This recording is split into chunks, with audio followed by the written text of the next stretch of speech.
Serving the Valley since 1992, Affinity Technology is looking for a level 1 tech to develop and deliver excellent solutions and outstanding customer service. Visit atechaz.com/jobs and get started with your future today. That's atechaz.com/jobs. AZ Preps 365 is your headquarters for all things high school sports in Arizona. Brett Quintine, James Mello, and Jose Garcia keep you up to speed with all the action, highlights, interviews, and insider information for the prep sports scene. You need to tune in to AZ Preps 365 every Saturday morning from 8 a.m. to 10 a.m. on your new home for sports, 1580 and 99.3. The Fanatic. And always on at 1580thefanatic.com. Your home has gone way up in value, but have you taken advantage of it? This is Rob Canier with a phenomenal opportunity to tap into some of your home equity, earning tax-free income and eliminating your mortgage payment while staying in your home as long as you want. With home prices leveling off, don't wait to learn more about the new reverse mortgage. This is a safe and proven money-saving and tax-free income opportunity for homeowners age 62 and older. Call me, Reverse Rob, and learn more today at 602-REVERSE. That's 602-738-3773, or download my app by searching Retire Right with Reverse Rob. If you're rolling over your 401k to an IRA soon, but not sure if you want to go all in on this crazy market, here's what many retiring professionals are doing. How about a safe and secure IRA offering a contractually guaranteed 10% income bonus that grows 7% annually guaranteed? Your income can double in 10 years. Meanwhile, neither your principal nor your retirement income is ever subjected to a market downturn. Even if the market crashes by 50%, you get the 10% bonus. Your income keeps growing at 7%, and your principal may grow without losses, uncapped. You go up with the index, never down, forward, never back. Get a 10% income bonus with a 7% contractually guaranteed growth rate. I compare over 1,200 annuities with a fiduciary duty and can help you retire and stay retired. Guarantees rely on the financial strength of the insurer, so compare with leading annuity authority Steve Jurich now. Visit IQannuity.com, IQannuity.com, IQannuity.com. AZ Preps 365 is your headquarters for all things high school sports in Arizona. Brett Quintine, James Mello, and Jose Garcia keep you up to speed with all the action, highlights, interviews, and insider information for the prep sports scene. You need to tune in to AZ Preps 365 every Saturday morning from 8 a.m. to 10 a.m. on your new home for sports, 1580 and 99.3. The Fanatic. And always on at 1580thefanatic.com. KQFN Tempe, also transmitting on K25CD Phoenix at 99.3 FM and K240 Mountain Hills at 95.9 FM. All right, people, settle down because it's time. Time for what? Showtime. When does it start? Right now. 3, 2, 1. Let's get on with the show. Let's do it.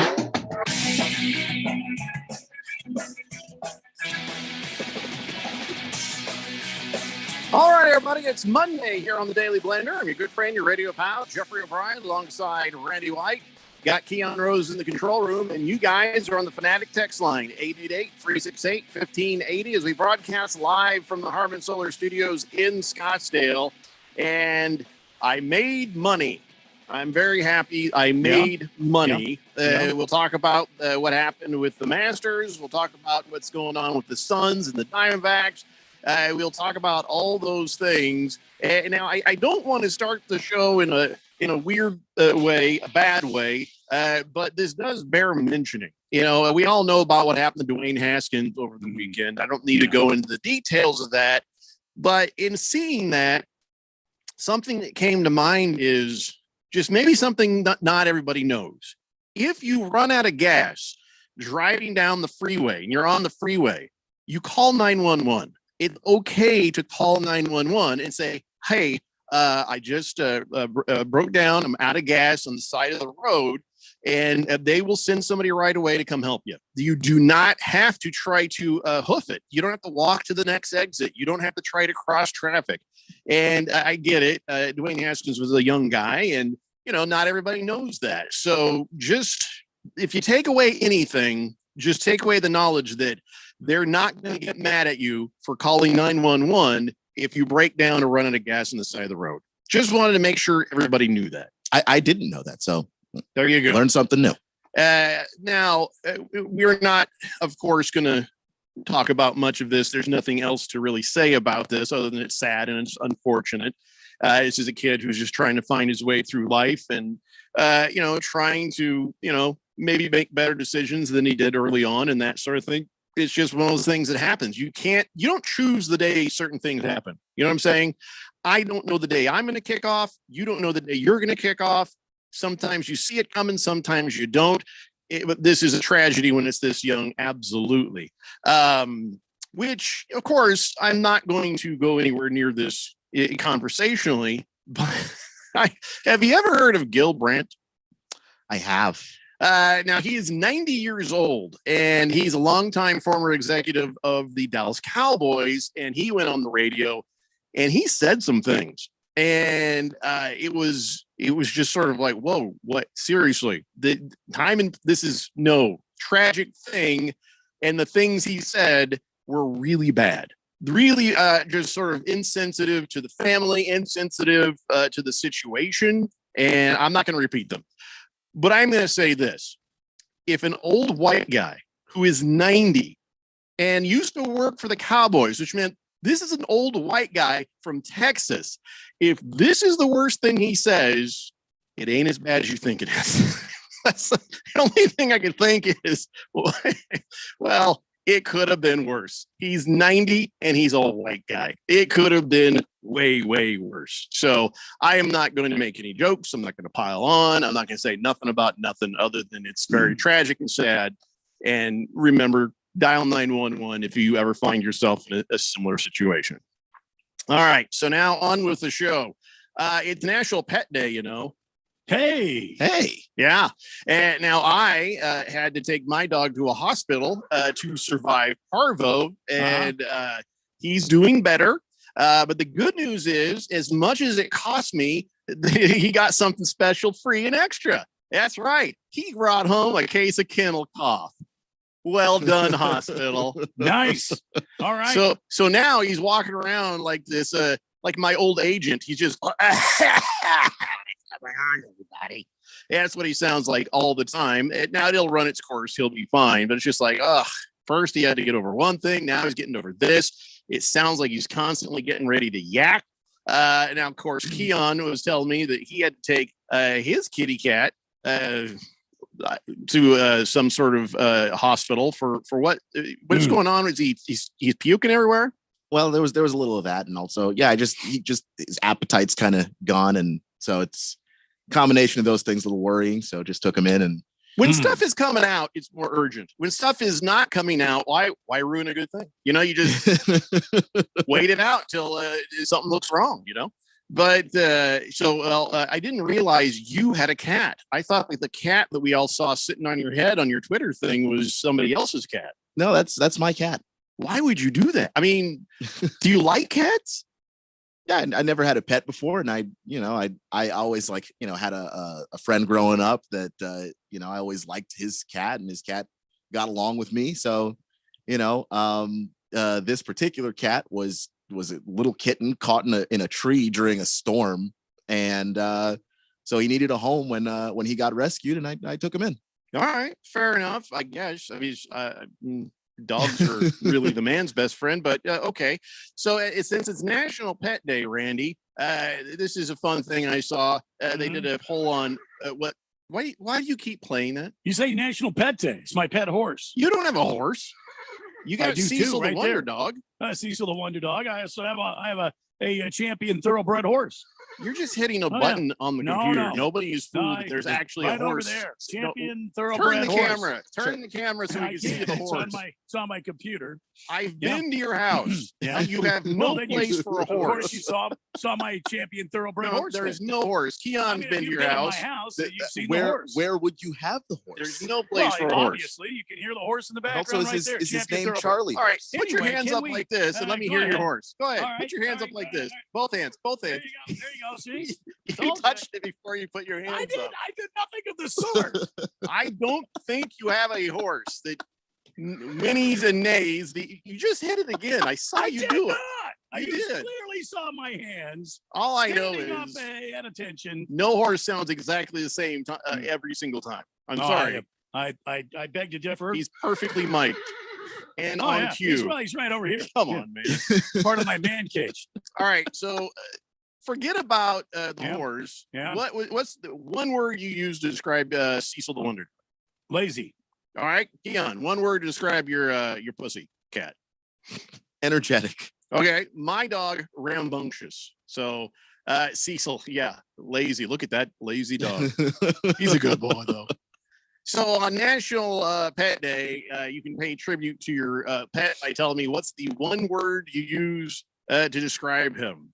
And That's Charlie. That's my horse, Charlie, and he's you a don't have a thoroughbred horse. championship horse, You and don't have no. I call him champion. Your horse would be Sometimes I named, call him stud. Have you seen him Blue. with the ladies? Nobody's seen him. He doesn't exist. All right, Charlie, you're a good boy. It's all right. 888-368-1580. And Big George says, hey, gentlemen, happy Monday. Hope you guys had a wonderful weekend. Enjoyed watching some good old quality baseball, which hopefully means you weren't watching the Diamondbacks. What a disaster this team is already. Why Lovello and Hazen are still leading this team is beyond me. You can't start talking to us about firing people in the very first series of the season, because we ended the season talking about firing them. It didn't happen. Now you got to let it go. In George's defense, and I need to step up here because I've been saying it too. Why did this team re-sign Torey Lovello and Mike Hazen after the kind of two miserable seasons that they've had back to back? Then they come out here to start the season, almost get no hit.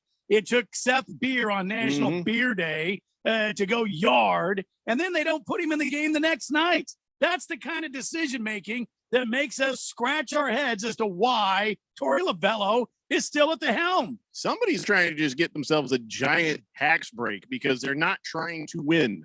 They weren't trying to win at the end of the season. They're certainly not trying to win in this season. Exactly. But now, the Beer is going to be traded any day now, right? Yeah, No. he'll be sent somewhere else soon. No. Wait, what's this? A bright spot? Get him out of here. Pack your bags, kid. You bleeped up. Yeah.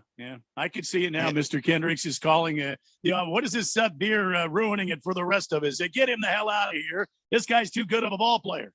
Winning? What is this winning? It's just we understand that the front office is making decisions that don't make any sense, and they're not, keeping players that are talented or promoting guys that are really good or anything like that. But at least the guys that you have on the roster, if you have somebody being productive, play them. That just seems very obvious. It's one thing to not care, not give a damn, try to lose at the end of the season, tank. I understand that. To start the season, boy, I don't. The manager has to at least try to win the games that are in front of him at the beginning of the season. I don't understand this philosophy of tanking. Where I come from, back tank when for what? It will tank for anything. All this talk at the NFL now, they're talking about these guys are tanking in the NFL. There are baseball teams that have been accused of tanking. I don't understand this behavior. When I was playing the game, do they get from this? Well, that's what I mean. When I was playing, you didn't tank. You went out there, and if you got your ass beat, you got your ass beat.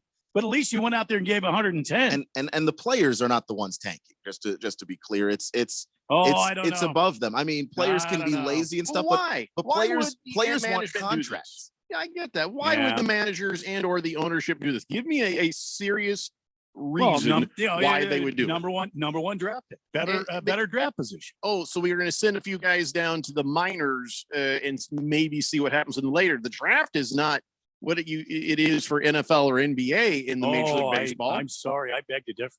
It's changing. It is changing because the guys, especially with this new CBA, where now you're actually incentivized to bring guys up a whole lot sooner. Yeah. That's a major change that's going to change things. So some of these guys have been ready to play right out the box. Why do you think Seth Beer was on the opening day roster? Why do you think that? Because they're incentivized. They're paying money through the CBA for teams to have these prospects up on the major league roster. So at this rate, they have won 25% of their games. So how many wins does that give them? Now, I don't even know if that 25% should count because that was on a fluke. That was on a fluke home run. No. Look, we play the Padres, the Dodgers, the Giants, and now the Rockies, which, by God, the Rockies look pretty good. They gave the Dodgers a run for their money opening day weekend. I'm not saying the Rockies are going to contend for the damn West, but I am saying the Rockies look pretty good. So as we sink to the bottom of the National League West, we will be playing these guys more often than we will anybody else. And by the way, this team is just abhorrent. It is just terrible, and it's terribly managed.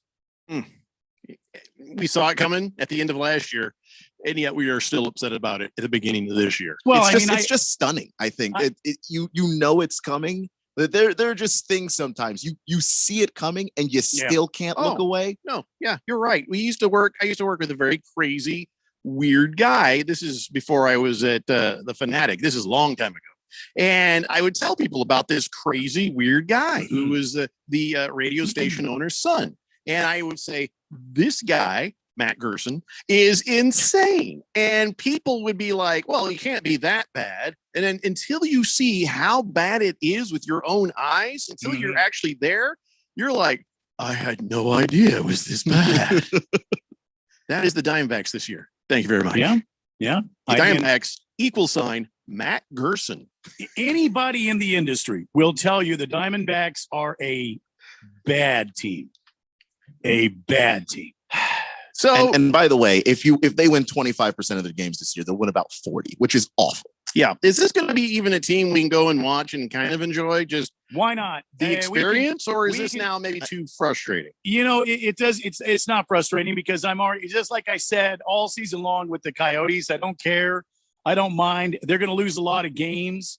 Get out and go enjoy a night in the hockey arena, you know, and enjoy a hockey game. Get out and enjoy a ball game at the old ballpark. Take the kids. Air conditioning's on. You listen, and you cannot beat. I don't care who you are. You cannot beat a night at the old ballpark. Whether your Diamondbacks are getting their heads caved in again for the fourth night in a row or not. Just go enjoy, smell the popcorn in the air, hear the organ playing. I mean, this is it's a great time to take the kids to the old ballpark. I think Randy is skeptical, and reasonably so, but I'm convinced that players who, if they don't play well, will go back down to the minors or worse, find themselves not in the league. I think those guys are trying. How can you compare? How do you say, well, that player's not playing well? Compared to what? We don't have anything good to compare them to. I said trying. Yeah. So let me ask Keon this, and I mean this respectfully, Keon. You're the owner of the Diamondbacks. You're Ken Kendricks. You've got a guy, Ketel Marte. He's played 45 games in 2 seasons. Mm-hmm. You're going to lock him up for 5 years at $70 million? No, because Bill Parcells used to say football players play during football season. Baseball players play during baseball season. If I can't get you on the field, you're not worth millions of dollars to me. I'm sorry. And so what did Mr. Ken Kendricks do? He locks up Ketel Marte 5 years with an option, $70 million. Meanwhile, David Peralta, who shows up pretty much every damn day, he's played 100 games a year at least every season he's been with the Diamondbacks. Let's just go ahead and let him run around the outfield. It's just back-asswards thinking. I don't care. It's back-assward thinking. Mr. Pringle says, hey, Randy, I checked the box score of Dimebag's last game. Noticed their starting catcher pitched the last inning of the game. Yeah, that's like a little league team, huh? Yeah. How about that score, huh? Yeah, and people who 10. think they're going to come in and heckle us about the Diamondbacks, it's really not going to hurt our feelings, not going to piss us off. The only people who can hurt us are the management and ownership of the Diamondbacks right now. Just like your short jokes about Kyler Murray. I don't care anymore. Since he scrubbed his social media and then said, oh, that's what everybody does. I call horse hockey, and it no longer bothers me. I'm not protecting him. He gets what he gets. Cowboy Sparky says, come on, Diamondbacks. We do agree with that, yes. And Fish Tank, yes, we figured out the math on that. 25% of 162 games is roughly 40%, but it's not completely right, 40.5. Or if you carry 3, go to hell. 888-368-1580. Berg says, afternoon, guys. Was at the Diamondbacks game yesterday. Oh, my God. Plenty of apathy out there. Chick-fil-A closed yesterday. They were so disturbed by the play of the Diamondbacks. Yeah. They also played YMCA in the 6th. How embarrassing. And that's another thing. Jeffrey, you, Keon, and myself need to go over there and become the in-game entertainment It is so tired and weak out there. They do the same Plinko. They're doing Plinko. In the fifth inning, they're going to bring out the big Plinko board and have some schmuck from the stands drop a thing and give me a break. Nothing fires up the fans, Randy, like Plinko. See ya. Come on, give me a break. I don't know why they're doing YMCA at a baseball game. That makes no sense. Exactly my point, Jeffco. Yeah, I do not want to have anything to do with being the in-game entertainment. I'm going to leave that to lesser talents. Anyway, we'll explain why that's funny to Keelan. How about I've got a game. Hey, no, come on. I didn't mean that. We're talking about somebody we used to know. I got a game we could play at Diamondback games. It's called Catch the Bobcat and Rip His Head Off. Yeah, let's do that. Let's do that. I don't think the kids would even be horrified when if they see Mickey Mouse's head come off. Oh my God, I'm scared for life. No. They see the Bobcat get his head pulled off. They're going to be like, he had it coming. Yeah, that's a relief. Yeah. Some mascots have it coming. I don't know if you saw the Rays mascot. Oh my God. Oh, what the hell was that abomination? I don't know. Some mascots just have it coming. What is it? It's a ray. It's a stingray. It's a ray. Oh, that's right. But it's got human legs. It's just somebody. So Steve Irwin could have killed that thing. You know what I'm saying? That ray didn't look like anything scary or mean or it didn't even look Ray-like. Somebody said on Twitter, and then they're 100% correct. That I think it was an intern to the main event might have said somebody said, hey, have your grandma sew this mascot costume. Just tell her to do her best. Just do her best. And she did. I used to make homemade beanie babies. I can make this. It looks like a couple of grandma's oven mitts, and she sewed them together, and they cut the bottom out some poor schmuck could put it over his head and walk around. What it looks like is the hamburger helper guy got badly cloned, and it was a huge accent like in The Fly. Yeah. It was like, please kill me. Yeah. It's like if someone took the McDonald's mascot Grimace and then took away the bottom half of his body. Why would you do that? It's just a weird thing that they did. Yeah. Some mascots legitimately have it coming. The Bobcats also won.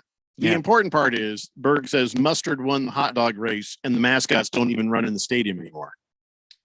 What the hell? What are you talking about? They don't run in the stadium. Don't tell me any more about the Diamondbacks presentation because it's horrific. We must take a break. When we come back, I'm going to talk about some good baseball things. Have nothing to do with the Diamondbacks, really, but a couple of good things in the world of baseball. We're also going to talk about the Masters and how I won money and other sort of things. It's the Daily Blender here on 1580, The Fanatic. This is Brett Musburger's Action Update. Heads up, sports bettors. Right now, you can try VSiN All Access free for 30 days with no credit card required. Visit vsin.com/free month to sign up now. Here are the latest lines from my guys in the desert. It's the first full week of the 2022 Major League Baseball season. The LA Dodgers are the favorite to win the World Series, plus 450. The Blue Jays at plus 800. Houston Astros behind them at plus 950. Then the two New York teams at plus 1,000. The Mets and the Yankees round out the top five on the odds board. Only one game in the NHL tonight. The Jets on the road against the Canadiens. Montreal plus 125 on the money line at home. Winnipeg minus 145. The over-under 6.5. After taking 1 out of 3 against the Padres to open the season, the Arizona Diamondbacks will not play today. They will host the Astros in a 2-game series starting tomorrow. Astros are 3-1 after taking 3 out of 4 against the Angels. For vsin.com, I'm Trey Westerberg on Arizona's sports betting station. When you run a business, you need to be in control. And while you can't control everything that happens in the world of business, you can definitely take control of your utility expenses with the help of Harmon Solar. Give them a call and see how your company can save up to 80% on that monthly electric bill with 0 down and no payments for 12 months. Harmon Solar is a local family-owned company that uses top-of-the-line equipment. Call Harmon Solar, 800-281-3189. That's 800-281-3189. Or go to harmonsolar.com. If you have a small business, Staples has your sign. Banners for my bakery? Staples has your sign. Oh, posters for my new pet store. Floor decals for a pharmacy. Every day, Staples associates help every kind of small business create bold signs to make big impressions. And now get $10 off custom signs, banners, and posters when you spend $50 or more. This is your sign, so print it big at Staples. Ends 5/28. Visit staplesconnect.com/thisisyoursign for details. You want to feel important. You want to be a part of something bigger, something that matters and can help change things. You want to feel like you belong. We know. We felt that way too. And that's why we did something about it. We aren't just Army National Guard soldiers. We are normal people just like you. And together, we can make a difference. Take on your legacy. Visit NationalGuard.com to find out more. Sponsored by the Arizona Army National Guard, aired by the Arizona Broadcasters Association and this station. Market Wrap host Mo Ansari talks about the dangers of emotional investing. There's two things that people sell. One is greed and one is fear. Whenever you buy either one of those, you're going to end up getting burned because they are the epitome of emotions. And you've heard me say, whenever emotions take over, you're in trouble. If you don't want that to happen to you, give us a call. We'll be more than happy to do an objective evaluation of your portfolio to find the right degree of risk, what you have in your portfolio, what you should have, depending on your age, depending on your emotional makeup, depending on your financial makeup, depending on what your objectives are. All of those things go in to determine the correct balance of portfolio. We'll do that for you. It is free. You have to at least get started. If you're ready to get started, call pound 250 and say talk to Mo, or go to compact.com and click on the Get Started button. That's COMPAK.com. Compact Asset Management is a registered investment advisor, funds custodian, Fidelity Institutional Wealth Services, member FINRA, SIPC. We just can't help it. We have to do it. It's in our DNA. At 1580 and 99.3 The Fanatic, we have to bring you the most epic moments in sports. NCAA football, NASCAR racing, Arizona Madness football, golf, Vegas Lakers, March Madness, NFL playoffs, the Super Bowl. Yeah, we can't help it. We are 1580 and 99.3 The Fanatic, and always on at 1580thefanatic.com.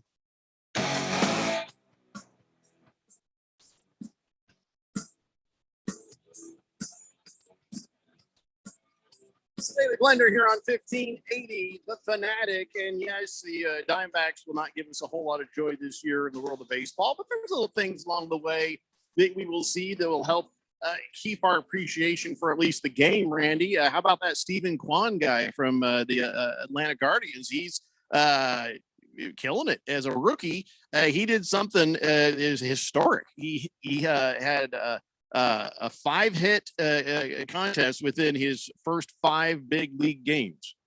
So yeah, he got 5 hits in his 3rd career game. That's pretty amazing. 5 for 5 in his game. Is that 5 for 3, really? You know what I'm saying? I mean, yeah, he's 5 for 5, but I'm just saying he got 5 hits in a row in his 3rd game. Yeah, that's incredible. Yeah. It was against the Royals, but hey, still, the Royals are supposed to be better. Guardians bring this rookie up, and again, this is a new part of that CBA. You're going to start seeing a lot more of these young guys playing at the big league level. This is imperative that we get these guys out there and let them, instead of letting them sit in the minor leagues and rot. These guys are coming up, and we're starting to see some exciting baseball. So good for him. Good for Stephen Kwan. You know, coming up. I mean, have a day, kid. Way to go. And I think I know what his inspiration was, because nothing is more inspirational than getting a little something in your locker, something from Rob Manfred himself. That's right. Rob Manfred sent a note of appreciation and a pair of Bose headphones to every player in the league. Now I'm going to give you my Rob Manfred, translation of that note. Yeah. As we get ready to start a new season, I just want to take a moment. Yep. Send that appreciation. Thanks. Being major leaguer is an extraordinary accomplishment. Yeah. That beyond your remarkable talent shows the dedication to this great game. Had along with martinis at the game there. Clubs, I'm committed. I love you guys so much. I'm committed to working for players, sports. Politicking, is he? I'm excited about opportunities. We'll work together. Of course we will. It's better because I love you so much. Let's work together. Yeah. We could bring this game to new heights. Okay. New heights. Yes. So please Right, yes. accept this gift, a small gesture of my appreciation for a hard work to play the baseball. Thank you. Thank you. You know, Yeah. we gotta think about the fans. Yes, we do, Mr. Commissioner. Yes. Thank you for everything you do at game. This like history, because for like Right. 7 years we've been doing this, you know. Very well said, Mr. Commissioner. Wishing you the best for the luck of the second season. Powerful. There you are, sir. Just like you asked. And that was exactly as it was typed. Wow. Wow. Very good. Yeah, thank you. Well done. Thank you. Well done. Stirring. Absolutely stirring. So I'm shaking right now. I made money. I made money this weekend. Not as much money as I wanted to make, but I made some money. Yeah. Made some money on the old betting. Oh, by the way, holy camoles, somebody made some money in the baseball. Somebody had a 13-leg Major League Baseball unders parlay, basically taking my idea, betting the unders. And they bet the unders, and they had, let's see, I think it was, 13 different legs of it. And everybody was under. And I'm not going to read off to you all the different games, but they put $10 down on a parlay, 13 games, every one of them, they bet the under. Marlins, Giants, Red Sox, Yankees, just 13 games, and they won it. Everybody was under, and bam, $10 became $46,000. Wow. Holy moly. And it was close. A couple of shutouts by the Royals and Mets helped them on the over under there, but there were some close calls on this ticket. But I mean, if I just list off all the games, it's all the games. Yeah, I mean, you put together a 13-leg parlay. There's just going to be close calls and this was on total runs in the game. That's why. Yeah. So, well, this is the time of year to total do runs. it. This is the time of year to do it. You don't want to do this in September when these guys have like 400 at bats already. You know what I mean? You want to get out there when these guys are fresh, coming in off the spring training, haven't had a lot of ABs. The pitchers are, they're a little ahead of the batters right now. You give it a month or so, and that's going to be opposite. So, very good strategy on that bettor's part to lay that parlay out right now. Yeah. Fish Tank, what do you mean am I having a stroke? No, that was drunk Manfred. Did that not sound drunk enough? It sounded very drunk to me. Okay. It sounded exactly like Rob Manfred. Spot on. See? Yeah, spot on. Yeah. So Can't tell the difference. Senior Wake and Bake says, screw man fart. Okay. Big George says, I agree 100% with Randy and Keon. I don't mind if a team is mediocre or bad, but when they're so bad, it's hard to even watch the games. That is a problem for me. I'll be shocked to see if the Diamondbacks win more than 60.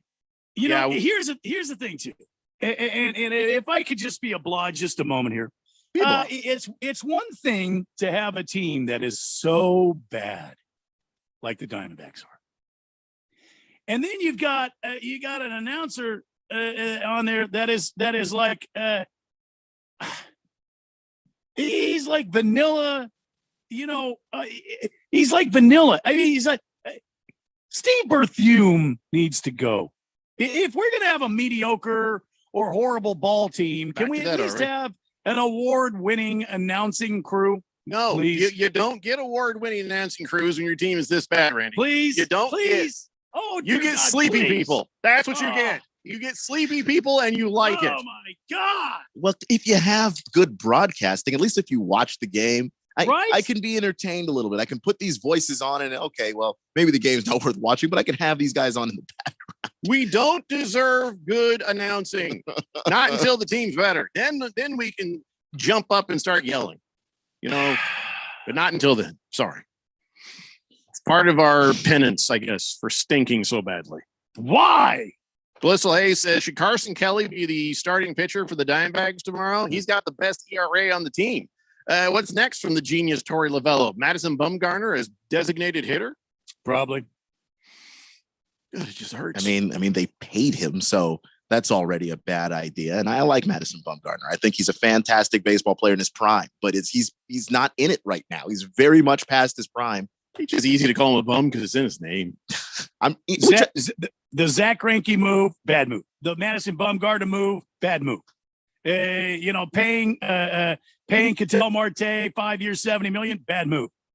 Nothing but a bunch of bad moves by this team so far. Was anybody even competing with you for Madison Bumgarner at that price? I can't even think anybody would. It's one of those things where you see something and you're like, "Ooh, I'm gonna get that before everybody wants it." Nobody wants it, but now I paid high price for it. Oopsie. Yeah.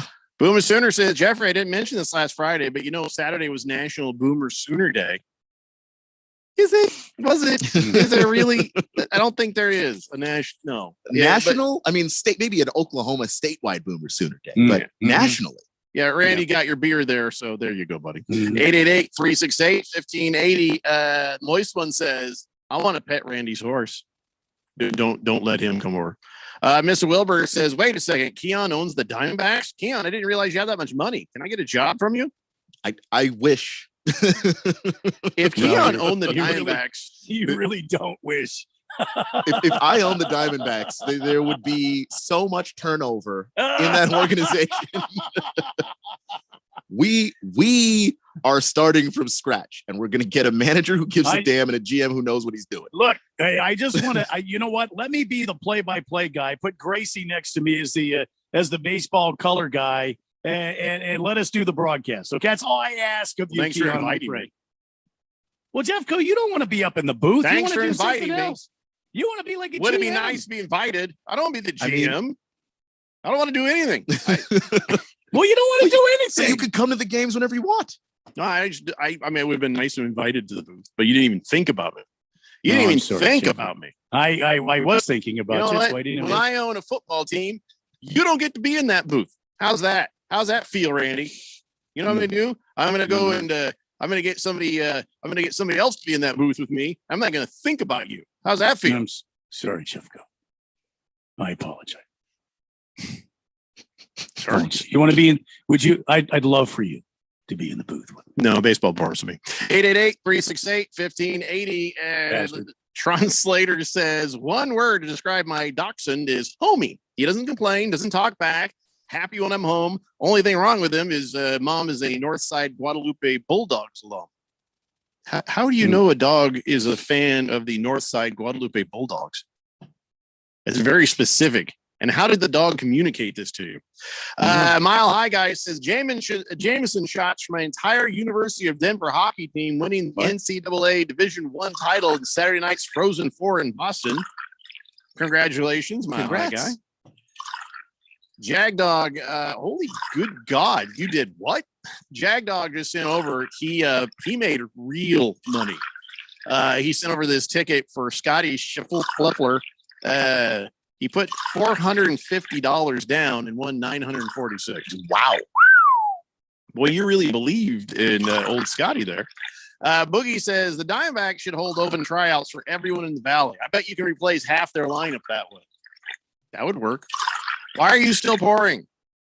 The entire hockey team. I think that's all of them. There's not that many shifts of 5. That's 15. Yeah, you got it. We're good. There's maybe a couple are alcoholics. You don't know their story. They could be, struggling. And right now, staff. Oh yeah, you better pour more for them. Mm-hmm. No, there's no coaching staff that's not an alcoholic. And you got the trainers in progress of drinking and not, trainers in treatment. Yeah. Translator, thank you for that. Let's see, where were we?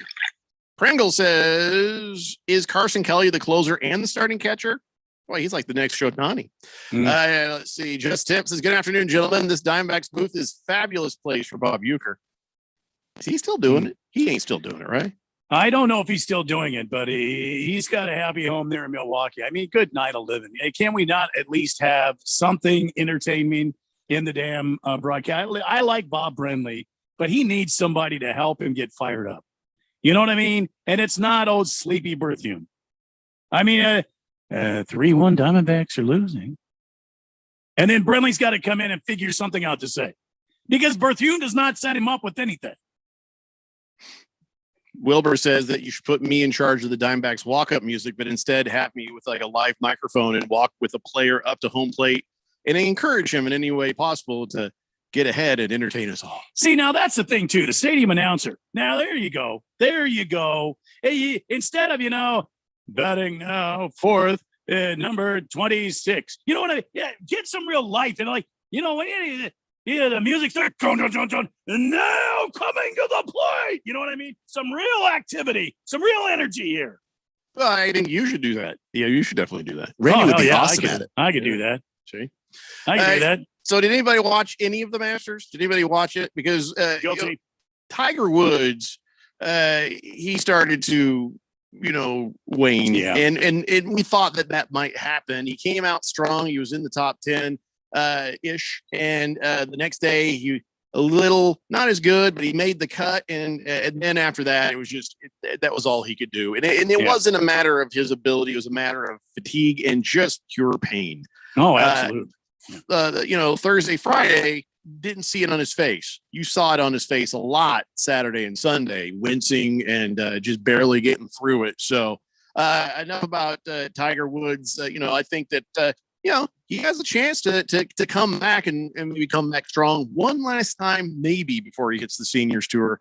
But he made $43,500 for his efforts this entire weekend, which he was overheard saying that doesn't even cover the escort. So good thing he's got a lot of money in the bank, because Scheffler, he got $2.7 million for winning that thing, which Tiger's responsible for that because of how much he's elevated golf. The purse in these tournaments is just ballooned over the course of his career, and so there are guys that are benefiting now. The fact that Tiger even made that much money, finishing 47th, he's responsible for that. Tiger Woods made most of his money in Nike, in ads and stuff like that. It wasn't even from the golfing, but if anybody made a lot of money just doing the golfing, it'd be Tiger.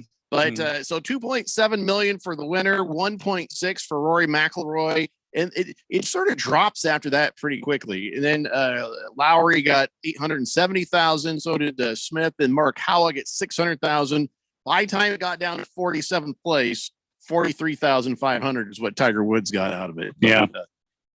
Look, a couple of takeaways. Number one, I don't know if you knew this, Jeffrey. I don't know if you know this, Keon. Scotty Scheffler also attended that high school that Matt Stafford and Kershaw attended. No kidding. Huh. Yeah, in Dallas there, all three of them had gone to the same high school. Not at the same time. I think Kershaw and Stafford are buddies, but I think obviously Scotty Scheffler is underclassman there. But they all three went to that high school together, so that's an odd thing. And the second thing, with this win, he is the fastest a guy in PGA Tour. I was reading somewhere, and to go number one, he went in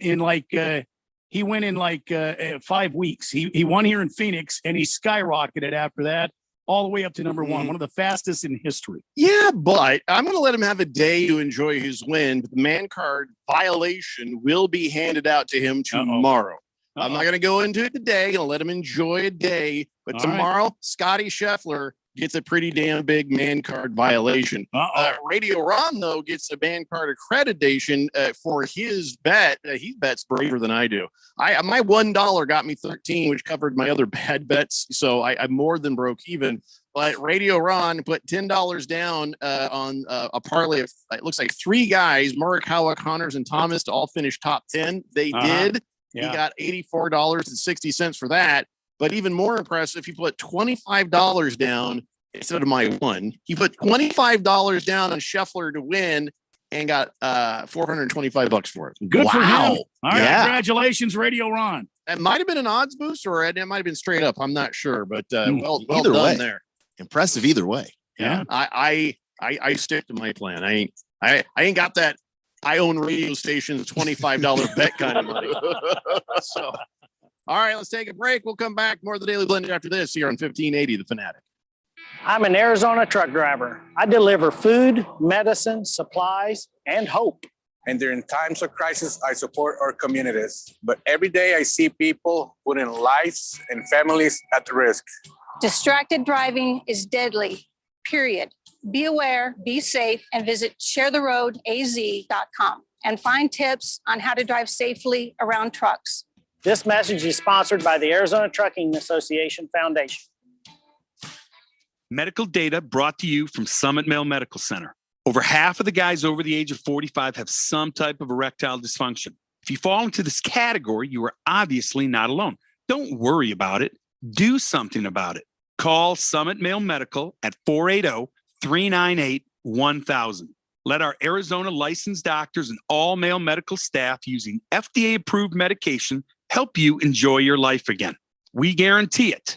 Low testosterone, common signs are muscle loss, irritability, weight gain, decreased libido. Our testosterone therapy will turn you around.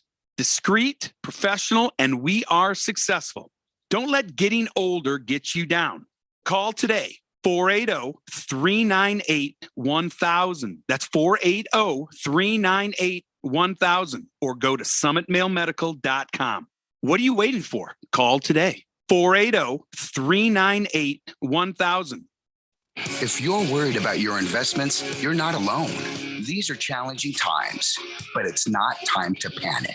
It's time to act. Hello, I'm Mo Ansari, founder and president of Compact Asset Management. With over 40 years of experience in the financial markets, I've seen what panic, indecision, and bad advice can do to investments. When markets are up, especially when they're down, it is important to be decisive yet balanced. That's our approach at Compact Asset Management. Call my office today at pound 250 and say, talk to Mo. We will discuss a proactive, balanced approach to your portfolio that can help safeguard your investments and keep you on track with your financial goals. Call pound 250 on your cell phone and say, talk to Mo, and let's create a strategy for your investments today. Again, from your cell phone, call pound 250 and say, talk to Mo. Compact Asset Management is a registered investment advisor, funds custodian, Fidelity Institutional Wealth Services, member FINRA, SIPC.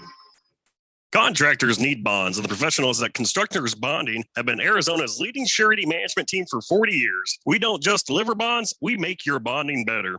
As the #1 producer with 14 markets, Constructors Bonding has the relationships and expertise to get you better capacity, better rates, and better terms. For better bonding, call Dave McKee at Constructors Bonding at 602-432-5929. That's 602-432-5929. Or visit cbialliance.com. 1580 The Fanatic and at 1580thefanatic.com. Your home for sports.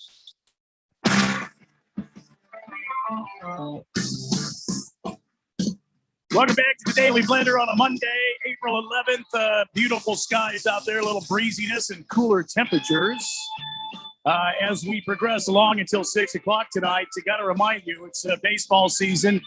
And all summer long, FanDuel Sportsbook got you hooked up with $5 Dinger Tuesdays. That's right, $5 Dinger Tuesdays. All customers get $5 for every home run hit by both teams when you place a $25 to hit a home run wager on Tuesday MLB games. So tomorrow I'll be loading up. Let me take a look at the schedule, see what you got there. Maybe a Yankees game. I don't know. Maybe a Blue Jays game. I feel like the odds are never going to be very good for the Diamondbacks. Well, no. Maybe a Dodgers game. You know, say, listen, $25 to hit a home run on Tuesday MLB games. Look up the schedule and see who you like there. And then the best part about Dinger Tuesdays is even if your bet loses, FanDuel is going to pay you $5 for every home run. So even if you lose your bet, you're still going to get $5 for every home run in your game. What are you waiting for? Pick up your home run hitter and turn big swings into big wins with FanDuel Sportsbook, America's #1 sportsbook. Head over to your FanDuel account or download the FanDuel Sportsbook app and sign up using promo code Randy1580. Get those dingers going and making some cash. That's promo code Randy1580. Remember, you got to be 21 or older. Present in Arizona. Bonus issued as a non-withdrawable site credit that expires in 7 days. Max bonus $25. Restrictions apply. See full terms at sportsbook.fanduel.com. Gambling problem? 1-800-NEXT-STEP or text NEXT STEP to 53342. Yeah, Dinger Tuesdays, Jeffco. All right. Well, Dinger Tuesdays are fun, but now we have a complex situation that it has to be looked at when it comes to betting. There's a person who put a 5-leg parlay out there, okay? Yeah. At $10 wager. And so far, the first 2 parts of the leg have played off. Now, keep in mind, this goes quite some ways. This bet will take you, I guess, into 2023. Okay. Wow. 5-leg parlay. Here it is. All right. North Carolina to make the Final Four. All right. Which they did. Check. Scotty Scheffler winning the Masters. All right. Which he did. Check. Following are the bets to come. All right. Phoenix Suns to win the championship outright. Ooh. Alabama to win the NCAA FBS championship in 23. Okay. The Bills to win the AFC championship game in 23. Wow. So impressive. With those things, he has an opportunity. Now, that if this goes through, he'll win $1 million. It's a $10 wager to get $959,769. So let's just call it $1 million. Okay. $10 to get $1 million. So right now there is a cash out button blinking every time he goes on the site, blinking and says cash out $8,559. No. Would you cash out now? No. Or let it ride? Because I'm not. Here's what I'd say. Let it ride. Phoenix Suns win the championship. I bet the cash out goes up. And then I would do it because I don't know if I want to count on Alabama to win the FBS championship. I don't know if I want to count on the Bills to win the AFC championship. Look, come on, Jeffco. It's $10. You're losing $10. No, at that moment, you're losing $9,000. No, you you really have not. in your pocket. They're offering to pay your ticket for $9,000. You're not losing it because you never had it. You had $10. You put $10 in. The most you can lose is $10. I wonder. It's a shot at $1 million. Now, once you have the money hanging there, that's the money you're losing, not the $10. You're losing the $10,000 that might just be hanging there. You can't look at it that way. Sure, I can. I think I kind of agree with Jeffrey. There's just a point where, of course you do. The money is sitting right there. Okay, you can choose to take it. That is the same as losing it if you don't, and it's gone later. So what do you think? The cash out should go up if the Suns win the championship, Oh, right? absolutely. You would think it would go up. I would write it out past that because the Suns look, like the team to win it. So after the Suns, then I would definitely cash it out. I wouldn't even ask any questions. I would have to. I don't know, man. I would have to look at it as I invested $10 on this. All I invested.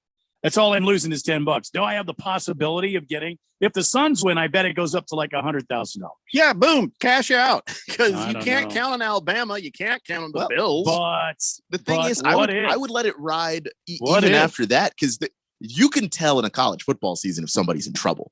I would let that roll up until Alabama looks like they're in trouble. If Alabama gets 2 losses, that cash out's going to go down. Yeah, I've seen too many things, Keon. Suns win the championship next day. The cash out's up to 100. I'm taking it. If that's even what it would go up to, we don't know what it would go up to. I bet it would. But listen, I hope we find out. I respect your thinking, Randy. You put $10 in. Let's see what happens. I get that. That's definitely the more fun way to do it. Randy's way is the best way. I'm just saying I'm too cautious a person. And if you dangle $9,000 in front of me, I am simply not going to sit there and let that happen. If I see like $5 on the ground, I'm picking that up.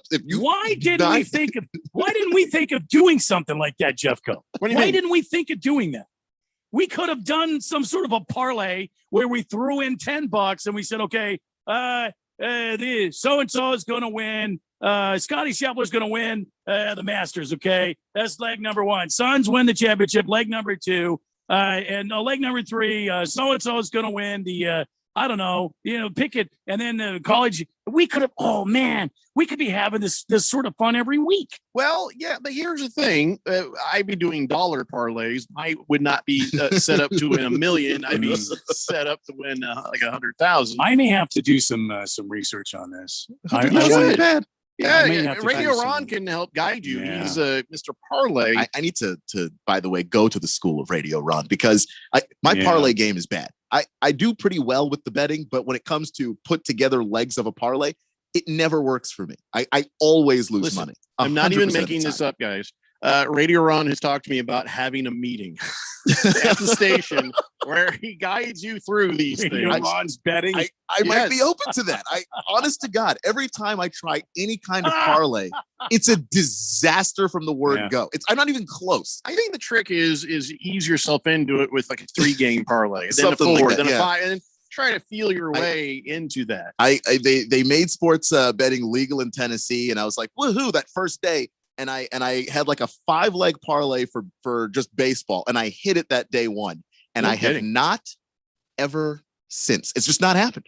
Well, this parlay right here, would you or would you not cash it out? And my answer is after the Suns. Would you cash it out right now? You get $10 in there. Suddenly there's 9,000 hanging in front of you. You can just walk away with, or see what happens.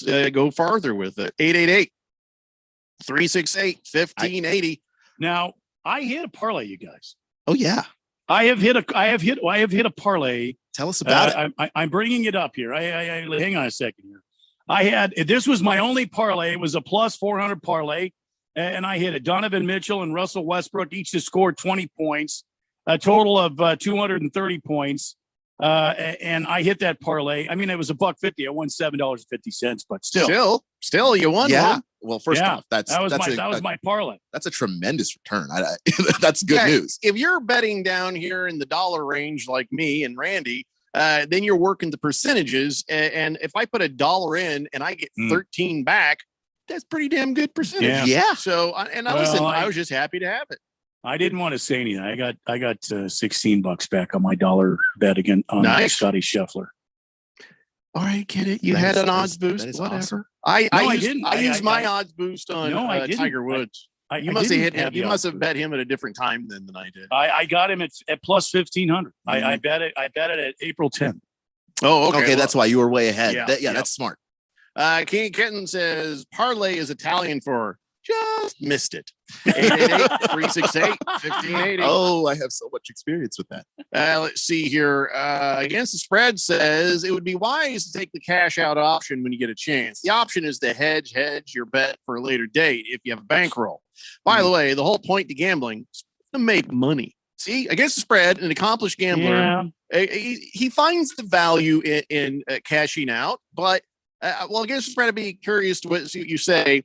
When I said wait until after, and I'm assuming they will, the Suns win the championship, because then the cash out should be higher, right, against the spread. I'd like to hear what you have to say about that. Fish Tank says the Masters and North Carolina bet were the more wild of all 5, but I'd have a hard time not taking that money right now. First and 15 says not a big fan of cash outs. They are terrible value. You can get better odds by hedging with the normal bets yourself. Donnie says, afternoon, boys. How insufferable will I be if it's Wolves versus Suns round 1? Jeffrey needs to set up a watch party if that happens. Who are these Wolves you speak of? They don't sound like a team that would ever give the Suns any trouble. So. Aren't they in the play-in? They're in the play-in. They're in the play-in right now. How adorable. That's just gorgeous. They're playing tomorrow night at 6:30 against the Clippers. Watermelon says, Jeffrey, is there a possibility it goes down after the Suns win? Why would the cash out go down after the Suns win? Here's what I see here. Yes, Fish Tank was right, though. It was plus 4,000 on the North Carolina, plus 3,300 on Scotty Scheffler. Wow. Plus 410 on the Suns, plus 200 on Alabama, plus 350 on the Bills. I don't think that has anything to do with whether the cash out would go up or down. It's just the closer you are to filling the dance card, the closer they are to like, okay, we'll give you more money so we don't have to give you all the money later. Right. There's a possibility. And it's more statistically unlikely that every leg is going to hit. So, your incentive is cash out. They want you to. Tron Slater says, Jeffrey, you want to know the secret to talking to a dog? It's in the Tucson water.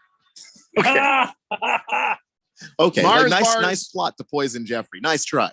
Mars Bars 805 says, happy Marley Monday, guys. What about Vince Scully for games, huh? The whole world would tune in to hear them like he's retired. And wouldn't that be something, though? That would be great. All right, guys, we must take break. We will come back, and we got a bunch of stuff we still need to talk about we haven't even got to yet. It's the Daily Blender here on 1580 The Fanatic. Join Choices for the annual Walk for Life, May 6th and 7th at Dream City Church in Glendale. The weekend kicks off with a concert by Jordan St. Cyr. Then hear a powerful message from Dr. William Lyle, OBGYN. Admission to the concert is free with a suggested donation of diapers and wipes. Then on May 7th, join with hundreds for the Choices Walk for Life. Check-in is at 7:30. The walk begins at 9. Register at choicesaz.com/walk for your free t-shirt and all the details. This is Joan, enjoying some me time up on the rim. This is Simon and his friends paddling the Salt River. And this is Brad. Brad is, well, no one knows where Brad is. What they all have in common is that they went to azmbdnow.gov to quickly and easily renew their registration or 30 other services. So go to azmbdnow.gov and get more time to enjoy all the things you love. Sponsored by ADOT in partnership with the Arizona Broadcasters Association and this station. As we plan for our retirement, there are 4 questions we need to ask ourselves or our retirement planning advisor. How much? How long? How safe? And what cost? Let's start with how much. That is, how much income we think we'll need each and every year for the rest of our lives, including all the activities we want to enjoy during our retirement, like travel, recreation, and entertainment. Plus the cost of housing, including repair and maintenance, taxes, insurance, and utilities, as well as the cost of healthcare, including expenses not covered by Medicare. Enjoy safe, secure lifetime income of 5 to 9% for life, depending on age and deferral period, with no fee deductions and no annuitizing. Guarantees rely on the financial strength of the insurer, so let's compare free in Scottsdale. For more, visit iqannuity.com, iqannuity.com, iqannuity.com. Uncertain times can lead to fearful investing, which could leave you in a bad spot, especially if you're trading on emotion. When tumult opens and closes the market, you need sound advice. Hello, I'm Mo Ansari, host of Market Wrap and president of Compact Asset Management. If fear has you in its grips, it's time to take a look at your investments. At Compact Asset Management, we specialize in providing complete wealth management solutions to help you reach your financial goals, no matter where the market goes. Dial pound 250 on your cell phone and say talk to Mo for a free portfolio review. We will also discuss how we can work together to create your customized retirement plan. Call pound 250 on the cell phone and say talk to Mo, and let us help you take the fear out of your portfolio. Again, call pound 250 on the cell phone and say talk to Mo.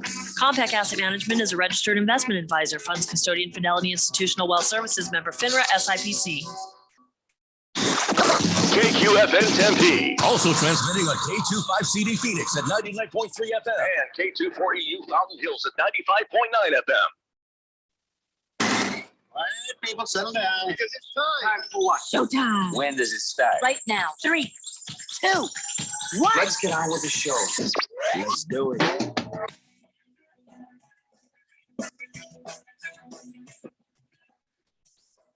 All right, everybody, it's 4 o'clock here on the Daily Blender. I'm your good friend, your radio pal, Jeffrey O'Brien, alongside Randy White. Got Keon Rose in the control room, and you guys are on the Fanatic text line, 888-368-1580, as we broadcast live in the Harmon Solar Studios in Scottsdale.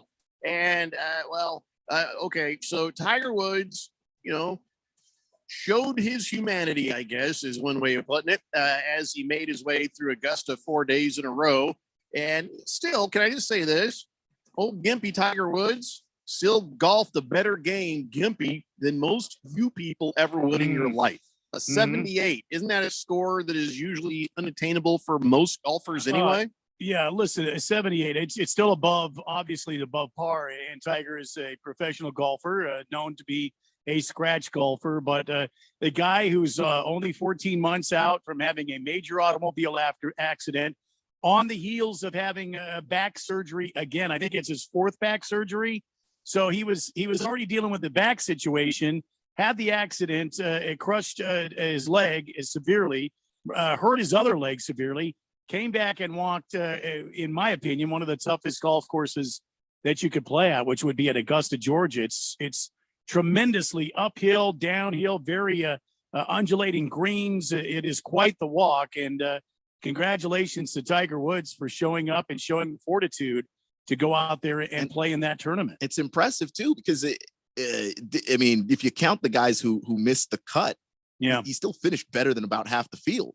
Yeah. So it's not just that he would be better than most of us. He finished better than most of the other professional golfers that were playing that tournament. So, congratulations to him. I think it'd be really nice if the people at Augusta were to send out handicap placards to all the people who finished after Tiger Woods. Oh, jeez. Because clearly they need them. Anyway. So, by the way, remember Tiger Woods, his iron was for sale.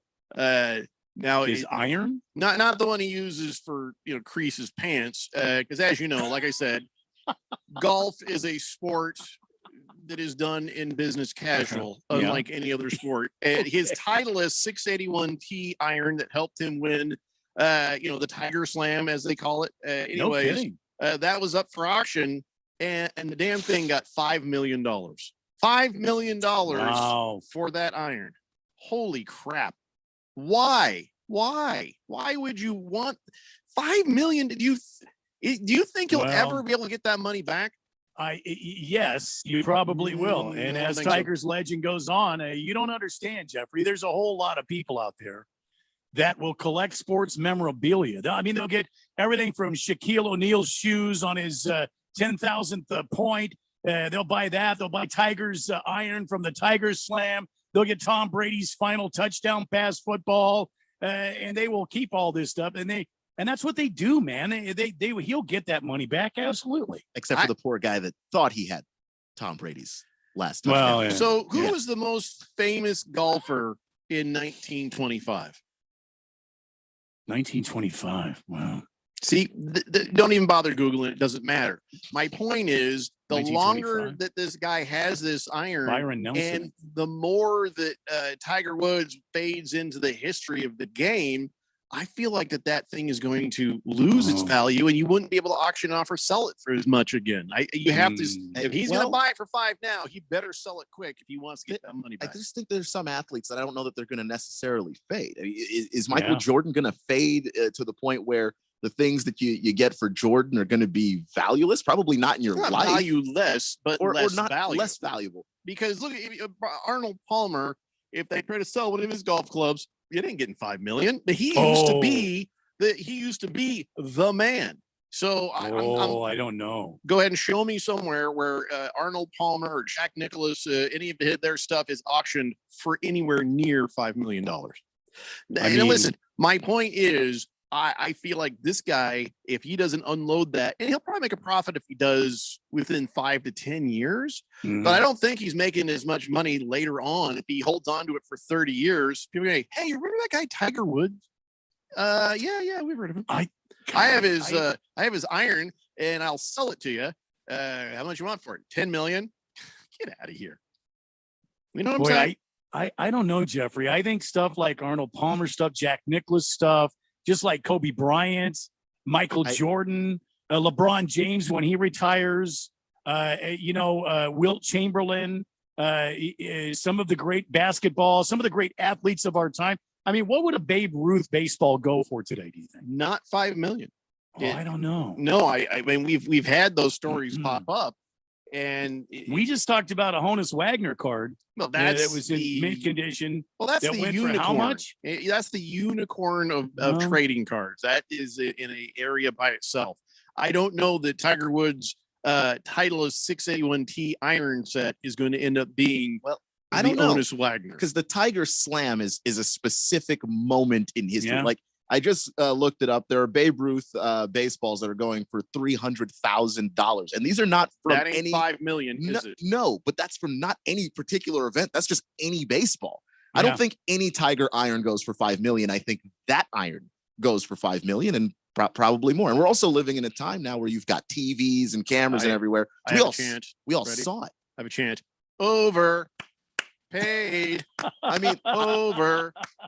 Paid. I agree with you. If I had the money, I don't know that I'm shelling out the $5 million for the iron, but there is somebody that it's very important for a lot of these collectors, as Randy said, that to have the piece of history in your hands, that means everything to a lot of people. Yeah, here's me grabbing one of Tiger Woods' golf clubs. Oh, okay, yeah, it's metal. It's a golf club. I still suck at golf. I'm glad I bought this for $5 million. Well, you're not going to play with it. It's not like. Why would you buy something you won't play with? You're going to hang it on the wall like an old sword? Yes. Yeah, these are collectors. Yes, you're not going to play with that club. Are you serious? So- If you mess that thing up, Look this up for me. Go ahead. Google this. Titleist 681T iron set. How much would that cost just in money? Because I could just buy them. Say it again. Titleist 681-T. I could just buy a set, hang one on the wall with a picture of Tiger Woods, and be like, yeah, this is the same kind of iron he used to use. Isn't that nice? You could get the what same am I going to kind do of- with the rest of my $5 million? You could get the same kind of iron, but it doesn't mean it's the iron. It hasn't been authenticated. Yeah, well, the grandkids won't do that. Uh-huh. The thing is with these collectors, it's about impressing other collectors. It's not about the grandkids or it's about for their own personal satisfaction. I have the thing that was there when this amazing moment in sports happened, and the other collectors If get I to be pay jealous. $5 million, I better have Tiger Woods living in my back room. That's what I have the thing that was there when it happened. Tiger, what do you want for lunch? Oh no, let's go to Denny's. No, enough with the Denny's, Tiger. No, we're not going to Perkins either. Stop it. We're not going to Perkins. Against the spread says, how much would Tiger's 7-iron go for? You know, the one his wife beat him down with and smashed out his car window. There is somebody who would absolutely buy that for way more money than it's worth. And also a set of these Titleist 681Ts is about $1,200, $1,500. Guess what I'm doing? That's easier. Thunder Snow says, speaking of sports memorabilia, Jeffrey, should see what we can get for those shoes he wore while he won that cancer walk. I still have them. I still have them. It's good call, Thunder Snow. Good call.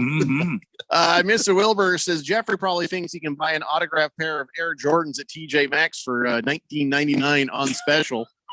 Listen, I know that that iron set of Tiger Woods, if that went for 500,000 or $1 million, even, I'd be like, whoa, okay, well, all right, fine. But $5 million? You know what? I feel like we've gotten to a place, and I'm about to prove my point. I think we've gotten to a place with memorabilia that it started acting like the housing market. All these prices started going up because all these people says, I'll buy that for anything. And then so the market is just gone crazy. Let me show you how crazy it's gotten. $312,000 for a Josh Allen rookie card.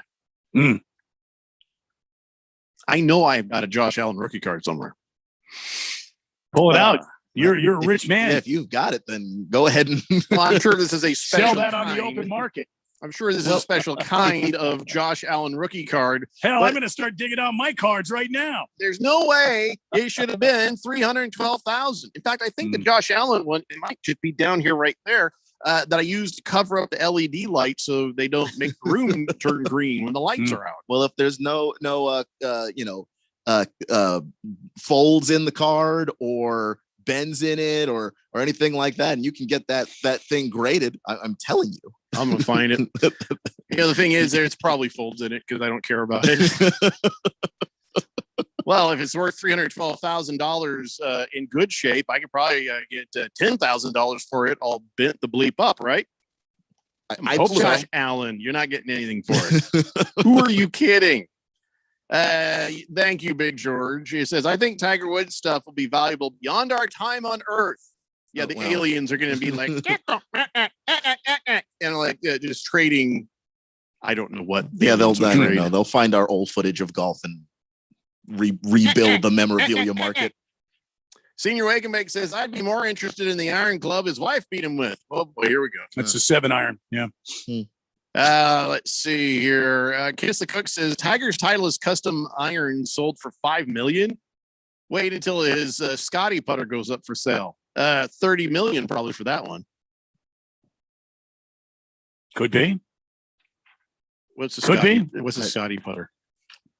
That's the Scotty Cameron putters. That's a Oh, it's a high end brand putter name. that a lot of these guys use. As a matter of fact, Scotty Scheffler has one. He used a Scotty Cameron His name putter. is That's Scotty. what he has. He should be using it. And Scotty. it's a high class, very customized putter. I mean, you can buy them, but I think they're a couple $100. 888-368-1580. Before we start talking about the Suns and the NBA, there were some fisticuffs in the Xfinity Series race, Randy. I guess Ty Gibbs and Sam Mayer traded some punches. One of them, one of them's wearing a helmet. So Ty Gibbs was for whatever that. Look, Ty Gibbs didn't start the fight though, so it wasn't his job to take off his helmet. Well, the other guy chased him down. Sam Mayer chased him down. And I think I ever heard him saying something about alopecia. And Ty, that was the end of that. Bring it, Loco. That Keep seems to your be name. Okay. Yeah, that seems to be the word that triggers people nowadays. What really happened between Ty Gibbs and Sam Mayer? They were racing on the short track there at Martinsville, and tempers flare on a short track. You have a propensity as a driver to get impatient, and you'll move guys. You'll tap them on the bumper and move them up out of the way. Well, Gibbs was moved out of the way because Sam came through the middle. He did the 3 wide and kind of. Excuse me, pardon me, coming through, kind of those elbow type of things, moving his car in there, moving 2 other cars out of the way to go in front there. And that irritated Gibbs enough so that on track in the next turn, he caught up to him and he barreled his car into the rear end of Sam's car and sent him up the track and took them both out of contention for the race. And then after the race, Gibbs got out of his car and went over and told Sam, who was taking his helmet off, what he thought of him and gave him a very small piece of his mind, while very succinctly and smartly keeping his hat on his head, so that if punches started flying, it's going to hurt the other guy a hell of a lot more. The helmetless guy. I saw the video. The helmetless guy went after the guy with the helmet on. Well, it was like that because Gibbs came up and had something to say, and he kind of gave him a little shove like that.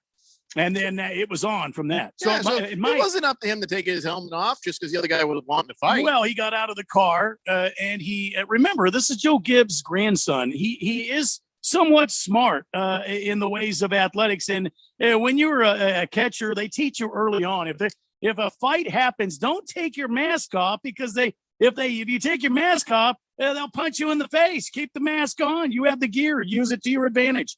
Same thing for Gibbs Jr. And he kept his helmet on, and so it was on from there. Yeah. Mm-hmm. I think Gibbs started the whole thing. Go ahead. I'm sorry. 888-368-1580. Yeah, I guess I don't know who was right or who was wrong, but it goes back to the same thing in football. And don't start a fight with a guy who's got a helmet on. Tempers flare. It's a short track. Guys are always bumping and banging, and somebody's going to get angry. It happens at every short track. You can count on it. Hefty Lefty says Charlie Villanueva had alopecia. I never heard of people getting smacked by his significant other. For sure, there were plenty of jokes about that when he was playing. Yeah, Kevin Garnett called him a cancer patient. And Charlie Villanueva tried to hit him. But it's Kevin Garnett. So, I mean, you're not really going to win that fight, unfortunately, for Charlie Villanueva. But it's not like, people have definitely gone after him for that. And everyone has acknowledged that Kevin Garnett probably went further than most. That would have been wrong to call him Patches? Yes. Probably. Okay. Yeah. Sorry. Just a tip says, I believe Tiger's ex got about $750 million out of that 7-iron. So $5 million for Tiger's club? Not so bad. Mm-hmm. Mr. Wilbur says, for a second there, I thought Scotty Putter was a nickname for his putter. No. Scotty Cameron Putter. So all this violence. So Will Smith got banned from the Oscars for 10 years. What's going to happen to these redneck race car drivers? Oh, they'll probably a hefty fine, and they'll pay some driver's points, but this is what happens in NASCAR. It's not the only thing wrong with America. I got something else that's wrong with America. Oh no. What? WrestleMania 38 smashed social media records, outperformed the Super Bowl. Oh no. This is how we get reality stars voted president. This is the kind of thing right here that makes me just think, yeah, my version of America's gone. And it's just social media, so I guess it doesn't matter. I mean, Super Bowl is still king, I would imagine, of views and viewing, but WrestleMania, I guess the people are on the Twitter because I still think it's real. Holy crap! Did you see that guy jump from up there on the other guy's head and brush it? Oh my goodness, this is something special. I tell you, I'm so glad I've been to every WrestleMania for 38 straight years. This is what life is really about. I'm sorry, I'm getting emotional. They drew 2.2 billion impressions, 1.1 billion video views. It's fake. Did I? You dopey rednecks. It's fake. Can you guys help me out? Because I'm older now. I'm 60. And speaking of fake, I thought I saw somewhere on the TV that the damn Kardashians were coming back. That is correct. Oh dear God, no! It's here. times. I'm sorry. It's here. Their show is on the Hulu. I say popped up on the Hulu thing, and it was like, "Would you like to watch?" It's not reruns. It's all new. I clicked on it, and it the went Lord to where said in the book of We Suckers that the world would start to end when the whores came forth, when the wrestlers jumped up, and the NASCAR brawls started in the God, we're through. Amen. NASCAR has had brawls for years. Come on, just clicked on it, and it said, "Oh, go to the thing on Hulu where it's like or dislike, and just move on with my life." Right now, I dislike my life. Donnie, of course, here comes the wrestling people. Go tell Brock Lesnar it's fake. You know, I'm not worried about Brock Lesnar. Not even a little bit. Brock Lesnar, who stopped fake. eating vegetables and then almost died because he didn't eat vegetables, and so he got diverticulitis. Oh boy! And it nearly killed him. That Brock Lesnar. Yeah. Okay. Thundersnow says, "Thanks a lot, Jeffrey. Next, you're gonna tell me the Easter Bunny's not real." Yeah. Because as you know, as Jesus was up on the cross, and they asked him any last words, he said, "Hide the eggs." Yeah, that didn't happen. Okay, we must take Easter Bunny and Easter eggs. Think about that. So Santa Claus, Jesus, and the Easter Bunny were all hanging out and said, "Okay, oh no, let's really mess with them." It's a Daily Blender here on 1580 The Fanatic. In the NBA play-in tournament, there are no sure things except one. Bet at least $20 in same-game parlays on FanDuel Sportsbook, and you'll get an instant bonus, win or lose. Hey guys, I'm Stephen McCollum, and I'm here to tell you that that's right. Not only do you get to enjoy the NBA's best, duking it out for the right to advance to the playoffs, but FanDuel is giving all customers a bonus for getting in on the action. Oh, and the more you bet, the bigger your bonus. FanDuel is an official partner of the NBA. Their app is safe, easy to use, and you'll get winnings fast. New to FanDuel Sportsbook? Sign up today with promo code Steve1580 to make every moment more. So don't just watch the NBA play-in tournament, be a part of it. Bet at least $20 in same-game parlays and get an instant bonus, win or lose. 21 plus and present in Arizona. Bonus issued as non-withdrawable free bets that expire in 7 days. Max bonus $100. Restrictions apply. See full terms at sportsbook.fanduel.com. And if you have a gambling problem, call 1-800-NEXT-STEP or text NEXT STEP to 53342. If you're an IT professional looking for an opportunity with great benefits and the freedom to creatively solve problems in a career with great growth potential and a team environment, look no further than Affinity Technology. Serving the Valley since 1992, Affinity Technology is looking for a level 1 tech to develop and deliver excellent solutions and outstanding customer service. Visit atechaz.com/jobs and get started with your future today. That's atechaz.com/jobs. AZ Preps 365 is your headquarters for all things high school sports in Arizona. Brett Quintine, James Mello, and Jose Garcia keep you up to speed with all the action, highlights, interviews, and insider information for the prep sports scene. You need to tune in to AZ Preps 365 every Saturday morning from 8 a.m. to 10 a.m. on your new home for sports, 1580 and 99.3. The Fanatic. And always on at 1580thefanatic.com. Business people like it straight and to the point. So here it is. Bruce Jacobs here to tell you take control of your utility expenses by calling Harmon Solar right now. They can save up to 80% on that monthly electric bill with zero down and no payments for 12 months. Level your energy costs, protect yourself from inflation. How's that for straight and to the point? Here's more. Harmon Solar is a local family-owned company that uses top-of-the-line equipment. Call Harmon Solar 800-281-3189 or go to harmonsolar.com. Arizona Rattlers football. Exclusively on 1580 and 99.3 The Fanatic. And at 1580thefanatic.com. Oh, yeah, I like that. Tune in to hear every home game live. Let's go, boys. Don't miss a second of all the high-paced action as the Rattlers chase another world championship. Hey, we're going to win. It's going to be on us. Rattlers football on 1580 and 99.3 The Fanatic. Or streaming live at 1580thefanatic.com.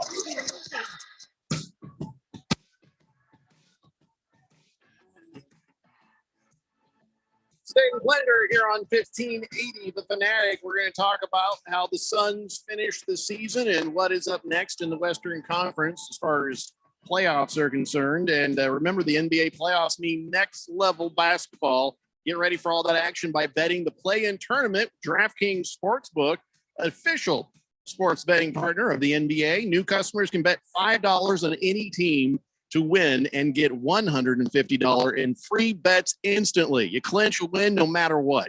All DraftKings Sportsbook customers can also bet on NBA hoops with all those same game parlays like we were talking about earlier. So, for each day of the play-in, you get a risk-free bet of up to $10 if your same game parlay doesn't hit. So here's what you do. Download the DraftKings Sportsbook app right now. Use promo code BET1580. You bet $5 on any NBA team to win the game during the play-in tournament and get $150 in free bets instantly. That's promo code BET1580 at DraftKings Sportsbook, an official sports betting partner of the NBA, 21 years and older only. Gambling problem, call 1-800-NEXT-STEP. This is for new customers only.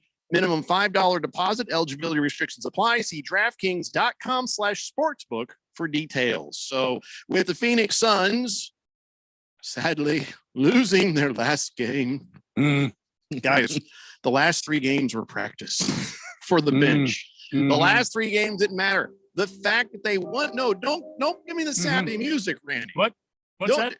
Don't give me the sappy music. This was just a good practice. It wasn't a bad game. Okay. And listen, the Suns, even though it was mostly all the bench, they didn't have Chris Paul, didn't have Devin Booker, didn't have DeAndre Ayton, didn't have Jay Crowder, and still hung in there. It was 109-116, Kings win. But how do you bet something like this at the end of the year? You know what I mean? The odds makers have to see this crap coming, right? Yeah, there's just some games you know better than to touch. And anytime you've got, any sport, baseball, football, basketball, the playoffs are locked up for certain teams, especially the number 1 overall seed.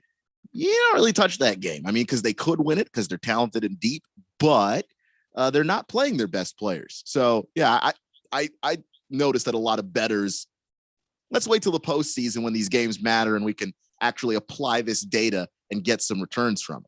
Yeah, we probably should take a look at the bets we can make now for the championship. I bet you can make some at least some decent money doing that. Got to look into that.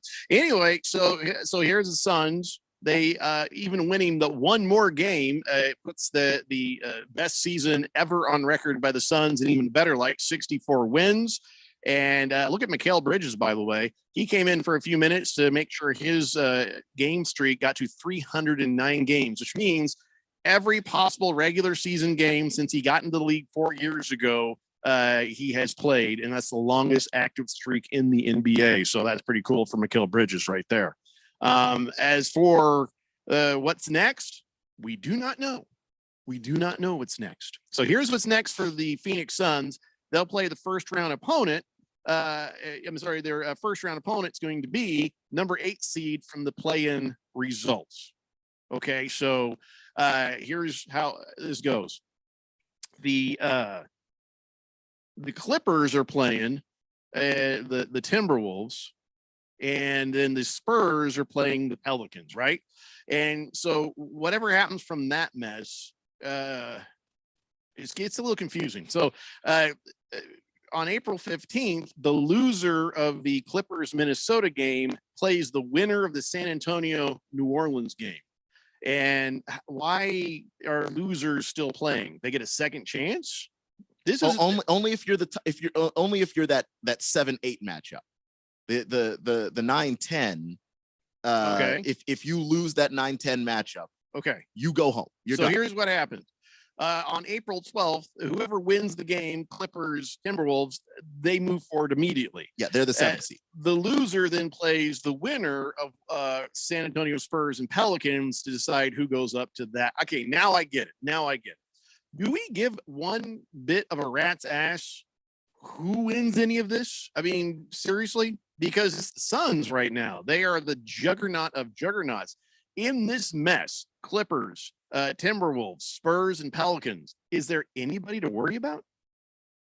I mean, of all the teams, and I know, boy, the Minnesota Texans are going to go crazy here in this, but of all these teams, I'd rather not play the Timberwolves to just start. They're the best of this bunch. Obviously, they're at that 7th spot.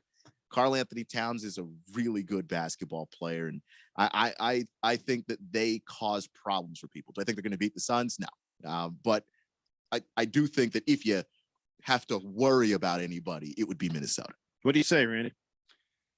Yeah, I agree with Keon. I think Minnesota is the best of the bunch right now, and I think if you get those guys, and by the way, the Clippers, they put her on this last game. We owe them a little something. We want them too, but I have a feeling if we're the Suns, we want to kind of avoid the Timberwolves.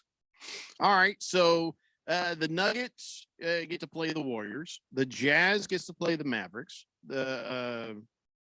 Let's see, and then the Grizzlies and the Suns play whoever makes it up. So that's it. That's the way it works, right there. All right, so then who do the Suns play next? Which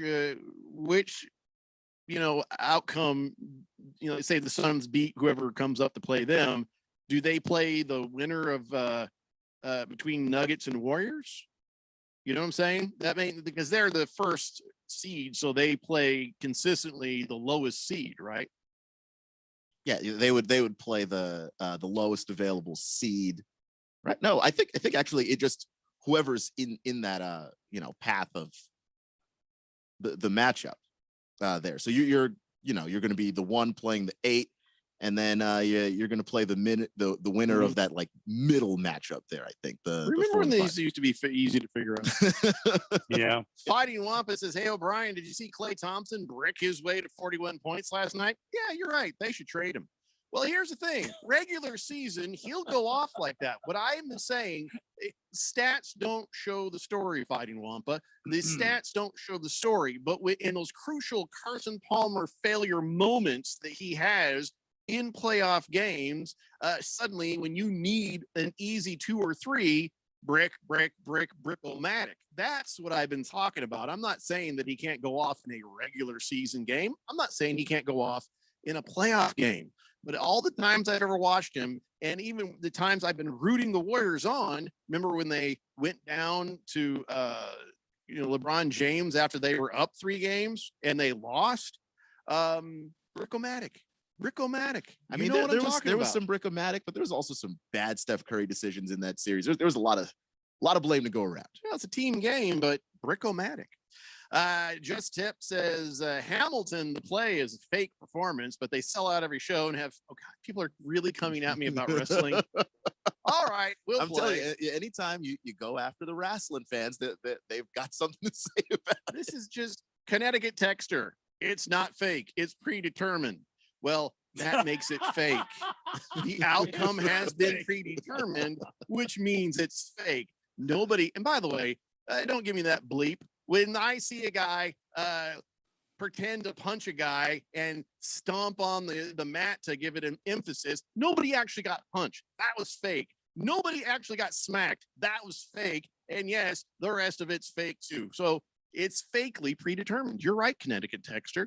Just a Tip says, they sell out every show and have fanatic followers who buy merchandise, blah, blah, blah. I didn't say they didn't make money, but it's fake. It's fake as hell. It ain't real. Come on, man. You guys can't seriously want to try to talk me into this. Bliss LaHaye says, Jeffrey, don't worry about WWE and the ratings because the NFL, NBA, and Major League Baseball, they're all rigged too. Stop.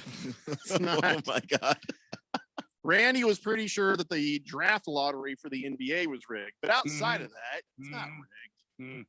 Hefty Lefty says, you know what, Jeffrey? Speaking of predetermined, Jesus might have said that to the Easter Bunny, and he might have said that to Santa Claus. He might have said that on the cross. You weren't there. Everything he said has been retold and retranslated into different languages for 2,000 years. For all we know, there could have been an Easter egg hunt right there when he was on the cross. Only for the people who were doing drugs. You couldn't. No, he's right. I was not there. I was not there.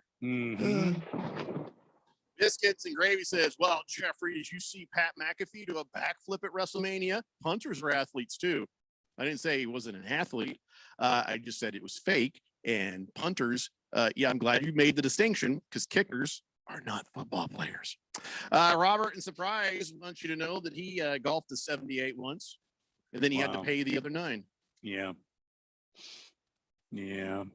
78 on the front 9. He had to play the next 9. Oh, play. You forgot an L in the word play, Robert. That makes more sense. Yeah. Swazman says, I'm a Michael Jordan fan and Shaq and Kobe. Your sons can really do this and win a championship for Arizona. Coach is the key. Yes, Swazman, I think you're right. Finally getting a really, really good coach in Monty Williams. The culture, everything about it. Just, you couldn't ask for a better story. You couldn't ask for a better guy. So, yeah, Suns can do it. It's not guaranteed till it's done, but Suns can do it. Just a Tip says, I know wrestling's fake. I never have watched it. I question the sanity of people who do. So don't confuse my honest question with the onslaught of the Meddex. I am not a wrestling fan. I'm just asking a question. What's the difference between the two of Hamilton to play? Hamilton to play, it's all fake. So yes. Well, one actually is probably it's the same. Yeah, no, it's fine to watch Hamilton or watch any movie or watch wrestling. But the issue is if you're rooting for anybody in any of these things as though you don't know where this is going or somebody doesn't know where this is going, or like it's actually live and random, it's not. You should have led with, I'm not a wrestling fan, so I would know the point you were making there. I thought you were trying to make that point in a positive way. Now I understand what you were saying better. Augie says, I got a 79 one time on a math test. Hey. Sound like my accountant. Bruno Baller says, maybe they should just, leave Jesus out of the Easter story and make it about a bunny rabbit that was sentenced to death by crucifixion for stealing eggs from a chicken and coloring them and then hiding them everywhere. Because, chickens are colorblind. So if you color those eggs, it's like camouflage. See, I'm not worried about God firing a warning shot. He doesn't miss. So it's not gonna... It ain't gonna help me. Good Cat says, daily reminder: the damn Lakers are not in the playoffs. Wow! Yes. I almost forgot the happiest thing that's happening right now. That does feel good, except for I don't like that they fired poor Frank Vogel. You knew it was gonna happen, but it wasn't his fault. I think that maybe again, give it a chance somewhere else, he might do okay. He will dealt an impossible hand, and when LeBron comes around monkeying with stuff and sticking the screwdriver in there and messing with things, and he was dead before he hit the ground, as they say. And that 2020 championship in the bubble doesn't really count. And so poor Frank Vogel got fired. They didn't give him any kind of warning on it. They just fired his ass. And okay. So I feel a little sorry for him, and I'm a little sad because I wanted to keep that squad together. Yeah. So now Anthony Davis, he's like, I think LeBron and I are a team. You can build around us. Yes. You could build around. We come together as a group. And I agree. But I feel like Anthony Davis, you're going to go bye-bye. I mean, with all due respect to Anthony Davis, no, you don't stay healthy and LeBron is in year 19. You don't build around that. Oh, but in the same conversation, he talked about, well, I am going to get an MRI on my hurt foot, my right midfoot sprain. Don't do that. I'll take off as much time as I need. I'll come back and we'll get after it. We'll get after it for next season. So. Look, I don't wish injuries on people. I just point out facts. He's not a durable guy. Lakers don't know that. I think they do. They have to, right? He's just not playing ever. They don't. I think they should bring Russell Westbrook back too. What a great teammate. There's nothing happening. Bring two scapegoats. No, there's two scapegoats. One was Frank Vogel. The other was Russell Westbrook. Jeffrey, we're trying keep this team together. It was all Frank Vogel's fault. Listen, nobody from the front office cares what we think or say. I mean, the fact that Rob Pelinka is still the general manager on it tells you they don't enough care. to listen to us. They're not going to take our advice. They're not smart at all. It's going to be great. Listen, it's like, hey, Randy, they can fire the coach. They can send Russell Westbrook away.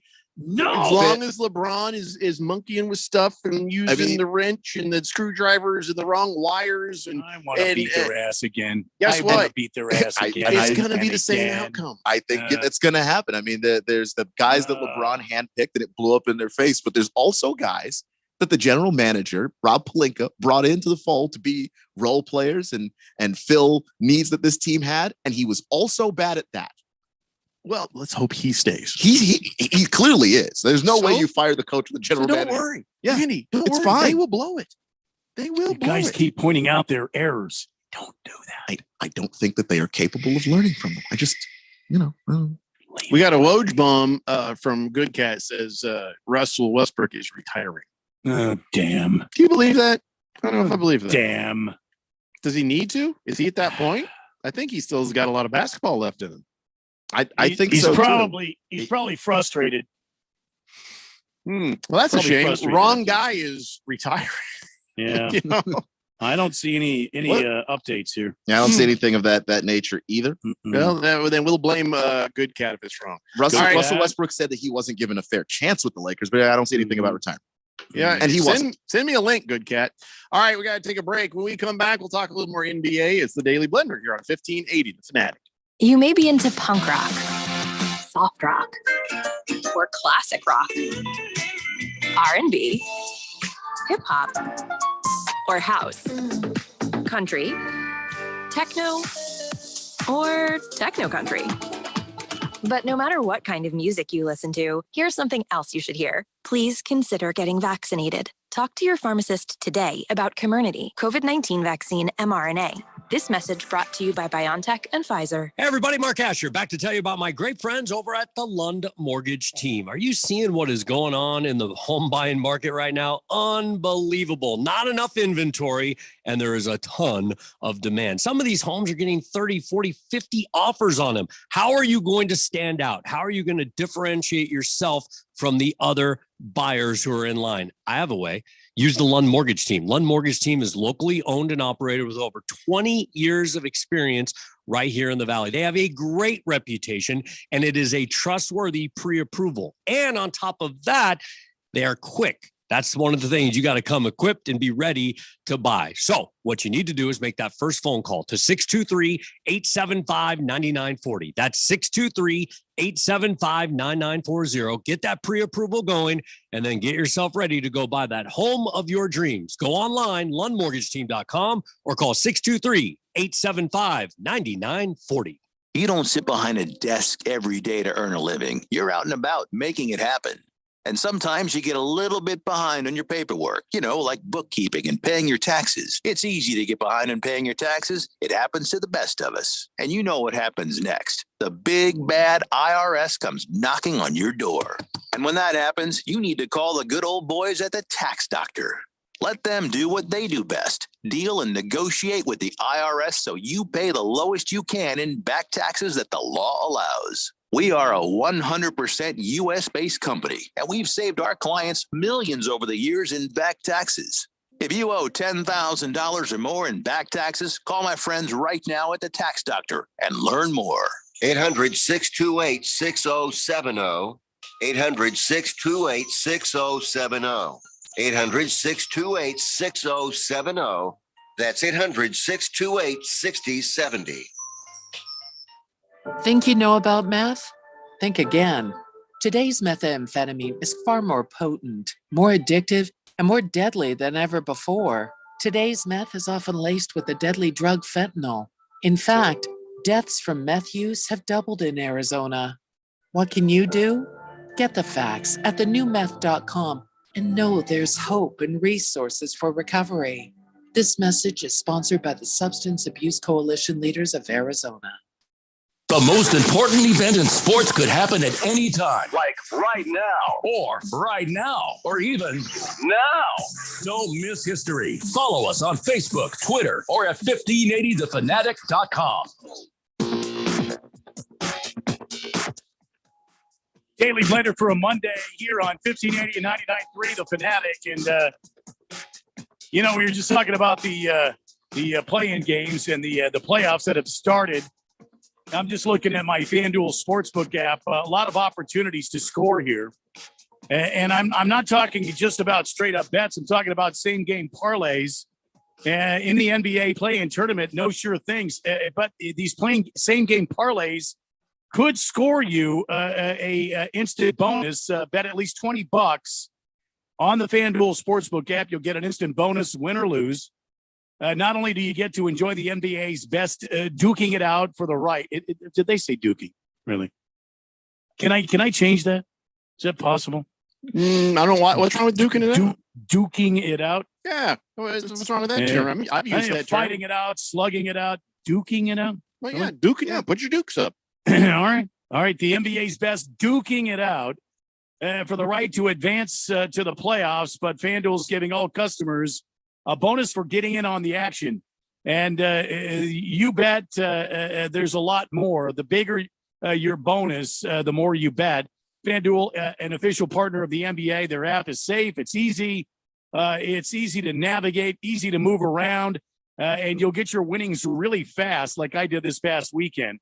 New to FanDuel, just sign up today with promo code Randy1580 to make every moment more. Look, they also have this feature on here of these same game parlays that they have where other people are joining in. So you don't have to sit there and try to figure it out. You can look, and that's how I won.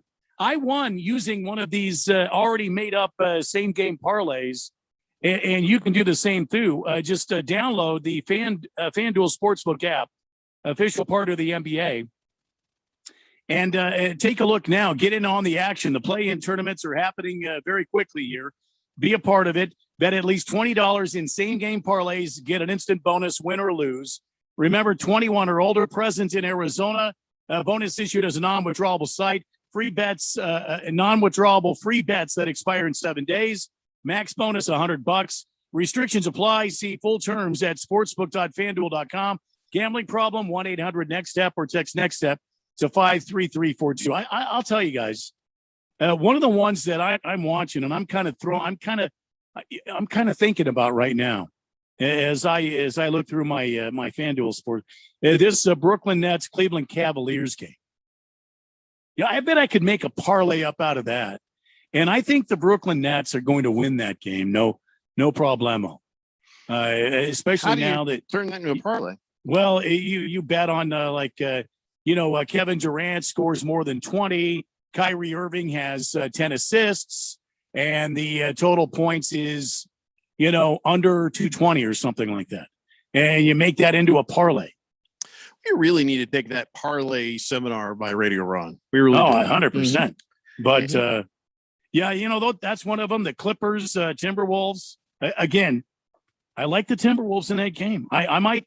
There's a couple of parlays I could make up here on the FanDuel Sportsbook app, and I could maybe I'll do that, and we'll keep track of what happens. Well, this is interesting. Good Cat send over a screen grab from Woj saying retiring. Russell Westbrook announced he will retire this offseason, wants to focus on life after basketball. I was just on Woj's Twitter. I didn't see that. Is this maybe it's fake? I don't know, Good Cat. I don't know what to tell you. Not to call Good Cat a liar. I don't see it on you. Thundersnow says Russell Westbrook has 47 million reasons to keep playing. He's not retiring. Yeah, he led the team in assists and he was second in points. What would he be retiring for? The Jet says Russell Westbrook will never retire. Take a look at his contract. He completely screwed over the Lakers. As long as he just stays there, they can't get rid of him. I mean, he didn't screw over the Lakers. He signed that contract in Houston, and he's on his third team with this contract. So they willingly traded for him. They screwed themselves over. The Jet says, and by the way, you're right. Lakers not in the playoffs. But somebody please tell Espen they had an hour segment this morning about the Lakers. It's pissing me off. I like to laugh at it though. So, it just. Yeah. I mean, every time we talk about it, I mean, that's what plays in my head every time. Yeah. So Augie said, hey guys, stay off my Lakers. Just remember they got 17 rings. How many did the Suns have? They don't have one this year. Augie, come on, Augie. We got to put your tired excuse to bed. Your team's very, very tired. The team's gone fishing 2 years in a row. Come on, Augie. Bubble. Let us enjoy some of the accolades of being the best team in basketball this year, please, Augie. We're not trying to beat up your team or make you feel embarrassed. Well, I mean the Lakers. I mean, not try to make you feel embarrassed, but it's funny. They're bad. It's funny. The Cook says, yes, it was a tragedy. Yeah, we're not going to talk much about Dwayne Haskins. There's nothing there but sadness and tragedy. So, what more could we talk about? You've listened to this show. Are we equipped? Yeah, we're not the people that it's sad. We're all sad. It's very sad. Yeah, it was a shocker. Yeah. Hefty Lefty says, you know what else gets bigger the more I bet? My crippling debt. He says it wasn't all Vogel's fault, but he still wasn't a good in-game coach this year. No, but look at who he was trying to in-game coach too. Uncle of the Mock says wrestling might not be real, but roid rage is, so be careful, radio pal. Okay. Big George says there are a lot of fake Woj Twitter accounts, so you got to make sure you're following the right Woj. Yeah. Look, I don't know. I mean, Russell Westbrook, he doesn't have to work another day in his life if he doesn't want to. But he's one of the most competitive guys in the league, and he's still putting up numbers. It's not like his production completely disappeared. It's just when he and LeBron were on the floor together, it just wasn't working because they both need to have the ball in their hands to be successful. And, LeBron's going to take the ball. I mean, that's just what it is. So, yeah, he is very, very competitive. In fact, gave me a very competitive price on the car I bought off him. 888-368-1580. Moist one says, I'd like to put you in a crippler crossface. Yeah, wow. You in whose army? I thought that was some sort of a hug or something. I thought he was saying that might be a sexual position. Yeah. I may have just assumed it was crippler cross hug. What is crippler cross hold? I don't know. I hate the fact that the USFL is about to broadcast games on Fox and NBC. Listen, if I don't like it, I don't got to watch it, but that's taking up two good network television networks that might have put out some better content. And so, we're going to be robbed of that. So aren't you going to be just a little bit? Nope. A little bit? Nope. Curious about the 0%. Because I have been hooked in a couple of times. Oh, hey, guess what? They're going to start up this new league. Oh, really? Yeah. Fail. Oh, yeah. Well, the other guy is going to do it now. They're going to do it. Fail. Okay, done. And listen, the one thing I did keep was from the AAF, those really cool hot shots gear that they gave us. The hat and the T-shirt, the paid honor to the firefighters up in Prescott or Mason, I can't remember shit, but that died. That's what that was. And so I've kept that. Outside of that, I got no use for any of this garbage. I don't want the USFL. I don't want the XFL. I don't want any FL except for the NFL. Okay, I'm done. And here's the thing: the USFL may not be able to use the team names that they've pulled back out because they don't have the rights. Turns out the original USFL is trying to stop it all. And there is a chance that they could stop the current USFL from using all these team names that they've got for these 8 franchises. And I'm getting confused. Which one of these leagues, XFL or USFL, is playing all their games in one place? The USFL would be playing in one stadium. That's a college stadium. I think it's Louisville. Birmingham. Is it? Oh, it's Birmingham. Yeah, that's it. So that's a failure immediately. And I get it. They got Fox and the NBC to play along, but so did the other leagues. You know, they had people playing along too. That's not going to matter. You know, they're going to play these games at 7:30 p.m. our time. It's not going to matter. This is going to stink. And it's going to fail. So this is a bad omen. The USFL has a lawsuit against them for the names of the teams from the people who control the name. The other thing is the XFL. If they don't have a lawsuit, it's minutes away from happening. Now here you see. Hold on, I gotta be able to see the screen. That is the Dwayne the Rock Johnson logo. Played with some fonts and says, "Oh, this is our new logo." And flexed and made that eyebrow thing he does. Of course. So that's the new XFL logo. And then some soccer girls were like, that looks familiar. Look at that X. Doesn't that X look familiar? The X that they have around together. No. Well, there's the X. No, it's completely the same. No, I don't. It does look See the the same. X. See the X. I mean, I could see the similarities, but come on. So now they've got words in between the X there. Come on. But it's the exact same font, and then the X comes together. That's the that was a video. I guess I should have had that played that the X does come together, and it's the same thing. Especially if the XFL has a shortened version of the logo where it's just the X, then it might be some cease and desists flying around. Well, it's gotten people's attention, so you know that's probably coming. So these things, they can't even get them off the ground without any kind of problem.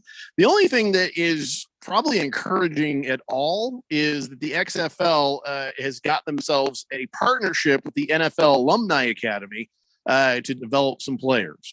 And so, they're coming at it the right way of trying to, make, nice with the NFL and get them to be a part of what is happening. We just needed one. We didn't need the USFL and the XFL. Should have been two. It has become one, and then you've got your good TV set up with NBC and Fox, and you got a good deal going with the NFL. Maybe that would make more sense. Because we see, incredibly talented guys in the NFL get to the NFL and just don't produce at a very high level because it's hard to play in the NFL. Why on earth would you have two leagues where you separate the next level of talent into two leagues? If you put that together, you'd have at least a bunch of talented guys of that next tier of people. You might actually have some pretty decent football. We don't have that. We have the opposite of that. And we just needed one to do it right, one to have money, unlike the AAF, one to not give up and use COVID as an excuse like the XFL did. And now we've got it just, when are they going to stop? They either have to do it right or just stop. Good Cat says a coworker gave me a pennant for the New Orleans Breakers from the original USFL team. So are you a fan now? Enjoy the pennant. It'll probably perform better on the field than the players do. The Jet says, imagine that, a group of females getting upset about the ex. I think that was an ex-boyfriend, husband joke. Maybe. Killer Rabbit says, what's the deal with the damn tooth fairy and the inflation with the tooth fairy? It's crazy. As a kid, I got a quarter. Now kids are getting $5 a tooth. The market's changed, man. The Yeah, market has changed. The housing costs went up, so this happened too. In Jeffrey's house, in my house, the inflation is what we say it is. Yeah, I don't have a vote on that part. The tooth fairy is just throwing money at people like crazy around here. Thank God. And that also probably, I've never seen a kid's teeth fall out so fast, to be honest. Yeah, that cash register stopped ringing already. Yeah, you should have seen the look on the kid's face. And she's like, I'm not like a shark. No, kid, you're out of money. You are out of money. And teeth, unfortunately. Oh, brother. Senior Wake and Bake says, you can call wrestling fake. There's nothing like watching Jimmy Superfly Snuka from the top rope. It's a nice acrobatic thing. And I like fake fighting in movies. And I guess if you like fake fighting with guys all oily and sweaty and wearing tights? All yours, buddy. Enjoy. Good Cat says, nope, not a fan. Well, then what are you going to do with this pennant? Why'd they give it to you? Lefty says, wasn't the crossface a finisher by Chris Benoit? Talk about something the WWE would like everyone to forget. I have no idea what that means. That's how little I care about wrestling. Somebody has to explain it to me off air. It's the Daily Blender here on 1580, The Fanatic. Market Wrap host Mo Ansari talks about the benefits of a financial advisor. Not only the technicals and the fundamentals and the valuation, but you have to look at the macro picture. And that requires a lot of work where you're looking at the sectors and industries within the sectors. And then you find the stocks within the sectors that are doing better. And then you have to do the work on those individual stocks. And you sort of go to tons of sand before you find those nuggets of gold. And the discipline to do that continuously, day after day, week after week, month after month, year after year, that is the hard part. People become traders, but they have a job, they've got a family, they get distracted, and then you look at it 3 weeks later and it's all history. Like your personal trainer who keeps your health on check, this is why you need a financial advisor to keep your emotions in check. If you need help keeping your investments on track, call pound 250 and say talk to Mo, or go to compact.com and click on the Get Started button. That's COMPAK.com. Compact Asset Management is a registered investment advisor, funds custodian, Fidelity Institutional Wealth Services member, FINRA, SIPC. 500 apiece, you get that fine for 502 apiece, 1 minute, that's what I had, 150.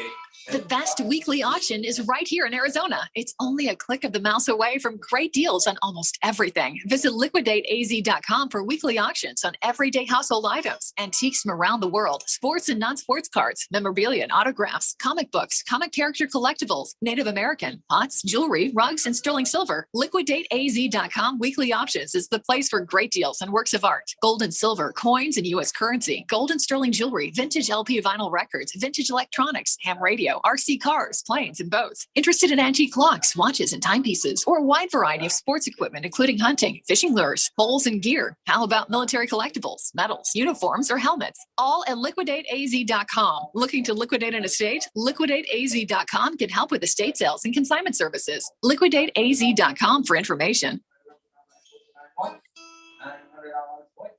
One of the most common questions people ask is if they can still afford to retire on $1 million or $2 million anymore. With stocks near all-time highs and bonds at all-time lows, it's actually a great question. 2008 taught millions of retiring engineers, teachers, and other professionals a costly lesson that years of market gains can be wiped out in just weeks of market losses. Not a problem if you're 30 years old with a few decades to make it back, but not if you are in retirement or almost there. I like to follow the 30, 50, 70 rule. The closer you are to 50 or 70, then at least 30 to 50% of your money should be kept safe at all times, like in an uncapped, principal secure, next generation annuity. Come and see why.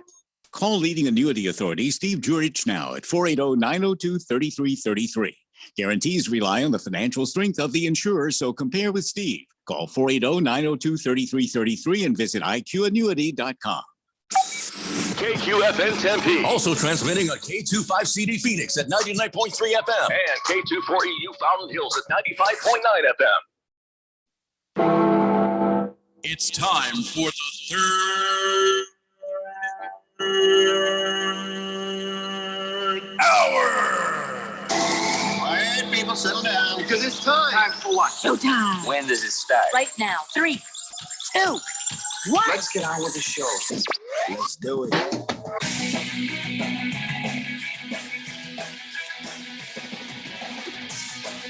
All right, everybody, it's 5 o'clock here on the Daily Blender. I'm your good friend, your radio pal, Jeffrey O'Brien, alongside Randy White. We got Keon Rhodes in the control room, and you guys are on the FNAT text line, 888-368-1580, as we broadcast live from the Harman Solar Studio in Scottsdale. This hour, I believe, will be a whole lot of NFL. We haven't talked a whole lot of NFL lately. Okay. I got a big old stack of NFL to talk about, but first, I need to give you some man card information, some man talk real fast. Just a couple of things, won't take long. But there's been a question if this guy should get a man card violation for what he did. So there's a TikTok going viral, and Randy, TikTok is another one of them social media sites where there's a lot of. No, that's 60 Minutes. That's a news program. Now, TikTok is just a site where people try to do stupid dances. I don't understand it at all. Stupid social media. So, okay, Yeah. go ahead. All right, I'm with but sometimes people just throw stuff up on there that's not dancing. I guess there's a TikTok there. A guy named Travis makes there's a gender reveal thing, and Okay. so he's got a bat. A bat. Yeah. This is not going to go well. Not gonna And go. his wife Hannah Oh, no. pitches a special ball, and when Travis hits that ball, one color is going to it's going to be pink or it's going to be blue. Bad And by idea. the way, Okay. back in the day, it's only been like 70 years or so, but before it used to be a girl would get blue and a boy would be pink. That's weird to me, but okay, I don't know why Okay. they changed it. I don't know. It's odd that it's the opposite now, and it hasn't been that long. That's weird. I did But- not know that. Wow. Probably because the girls are like, I want pink. It's so much prettier and matches with more stuff. And the guys are like, whatever, blue. I'll take blue. I don't care. So anyway, back to the TikTok video. Yeah. And by the way, can we stop with the gender reveal? Nobody cares. You know what I'm saying? Nobody cares. You just stop making everything like it matters. Just kind of, hey, we're having a boy. Hey, good for you. Don't make me go through a whole thing. Well, You're not a that's- celebrity. You're not famous. I'm not a celebrity. I'm not famous. Can we just cut right to the damn chase and what? Just tell me what you're having so I can tell my wife where to shop for the gift. And after that, nobody gives a damn how you do it with, and then you're setting wildfires Right. and Yeah. blowing people's faces off with explosions and all these stupid things. Just tell us, hey, it's a boy. Hey, good for you. I'm going to be way more. And I'll tell you what, I'll pay more. I'll pay more for the baby shower gift if you don't do a gender reveal. Deal? Deal. All So right. anyway, so here's Hannah. It's all set up, right? Hannah's got the ball and she's excited. He's excited. She's going to pitch. Yeah. Hannah's going to pitch. All So right. she throws the ball like a girl, but it's fine because that made it easier to hit. Anyway, Yeah. So she throws the ball and he hits it and blue cloud. You would have thought Travis had won the World Series. Oh boy. Because Hannah Oh, boy. at that moment seems to run towards Travis to celebrate, but he turns to his left and his bros all come flooding onto the field and surround him, almost knocking her out of the way. And he ignores her and starts jumping up and high-fiving his buddies. That's a boy. It's gonna be a boy. And of course, he plays college baseball, so those are, I guess, his teammates. But somebody asked, so it's kind of a man card violation of what he just did to that lady right there, isn't it? Yeah. Yeah. To specifically the person he's with. Yeah. not just any lady. Yeah. So it's not so bad. Just that he ignored her, but also because the bros push her to the side. And so somebody asked me, is that a man card violation? No, I'm not going to say it's a man card violation. I think that he's excited. It's a boy. It's a manly thing. He wants to celebrate with these. It's a relationship violation for sure, though. I mean, the woman with the baby in her just got knocked aside like she don't matter because you found out you were having a boy. The woman who's going to go through all of the pain, all of the 78 years worth of hormones in 9 months in one body. You'll go through pain too, but she's going to go through worse. And so it's not a man card violation, but he blew it. That's all I'm going to say. I just think this is a prime situation where your boys, they don't take precedence. Okay. She's got to raise that baby with you. They don't have to. I agree. You're being a very benevolent man card commissioner, because if it were me, I'm going to strike that guy with a serious man card violation. It's a violation of being a gentleman, but it's not a man card violation. Well, I so don't to know. say, here's Very the thing. benevolent of you. He don't need my man card violation because guess what? that crap is hanging around his neck for the rest of their life or relationship. Yeah, that's true. Hannah says, "Oh, I'm not upset," and Travis feels really bad about not hugging her first because Travis knows she will never let this go. Mhm. It will come up in out of nowhere for the rest of their lives. She shouldn't.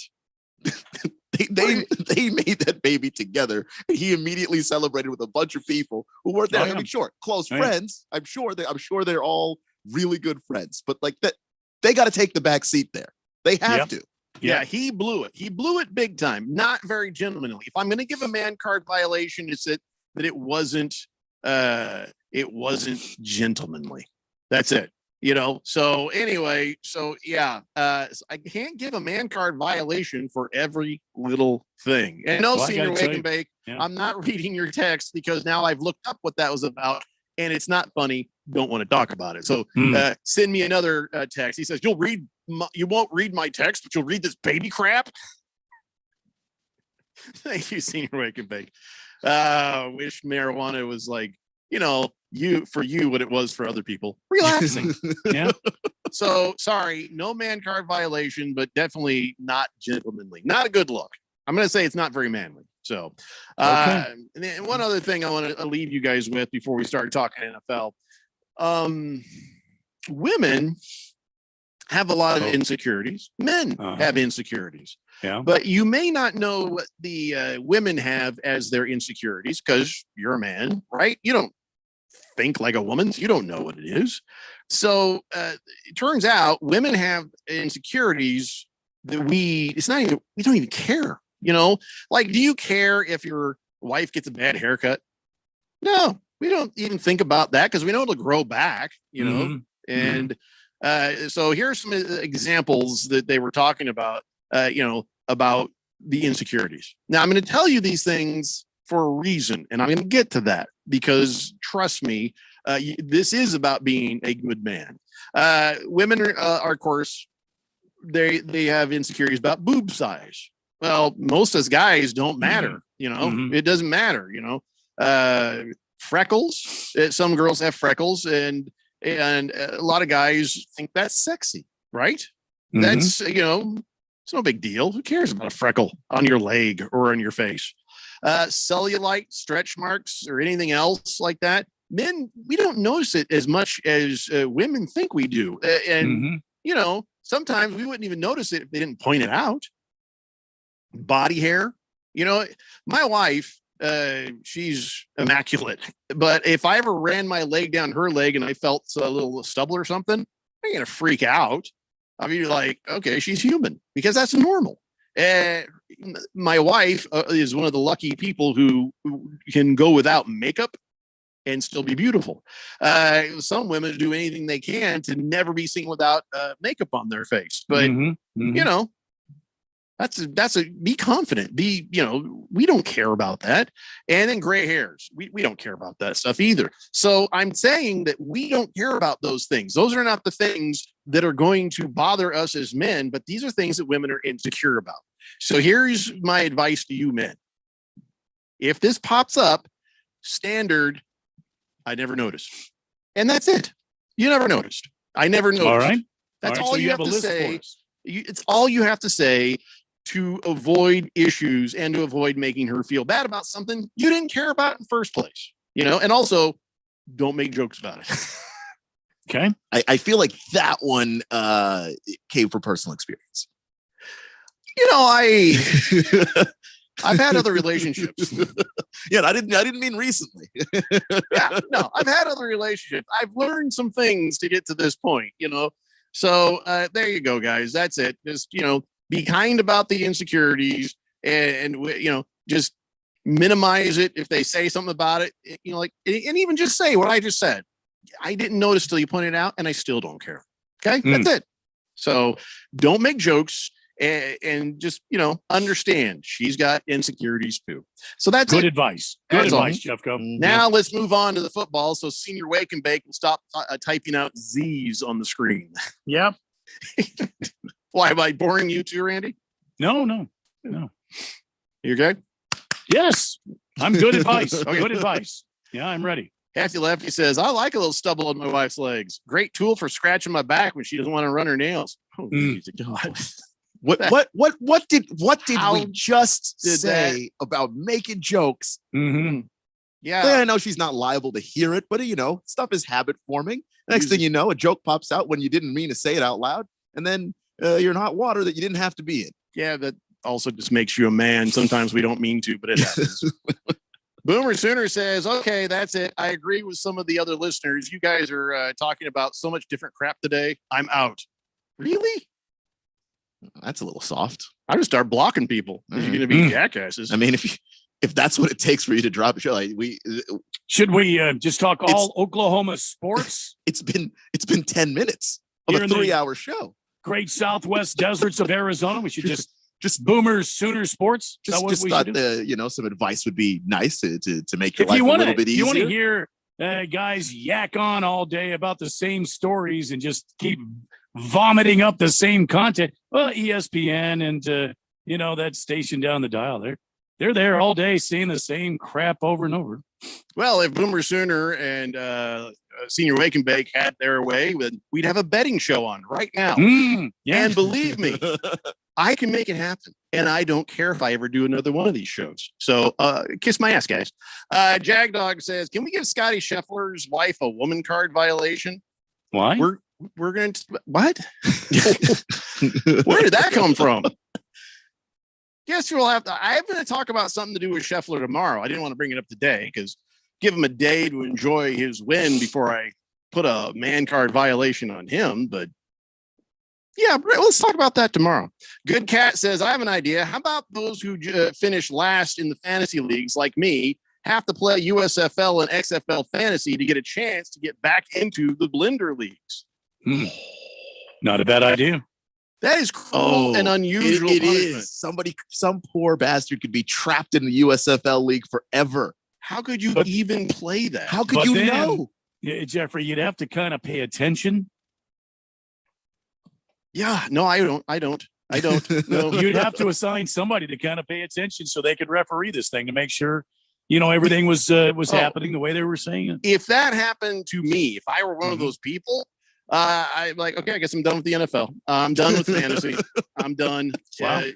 Because I can't. They're not going to watch and pay attention. They'll go through USFL injury reports to make sure you're starting the right person on a May afternoon. Are you serious? No way.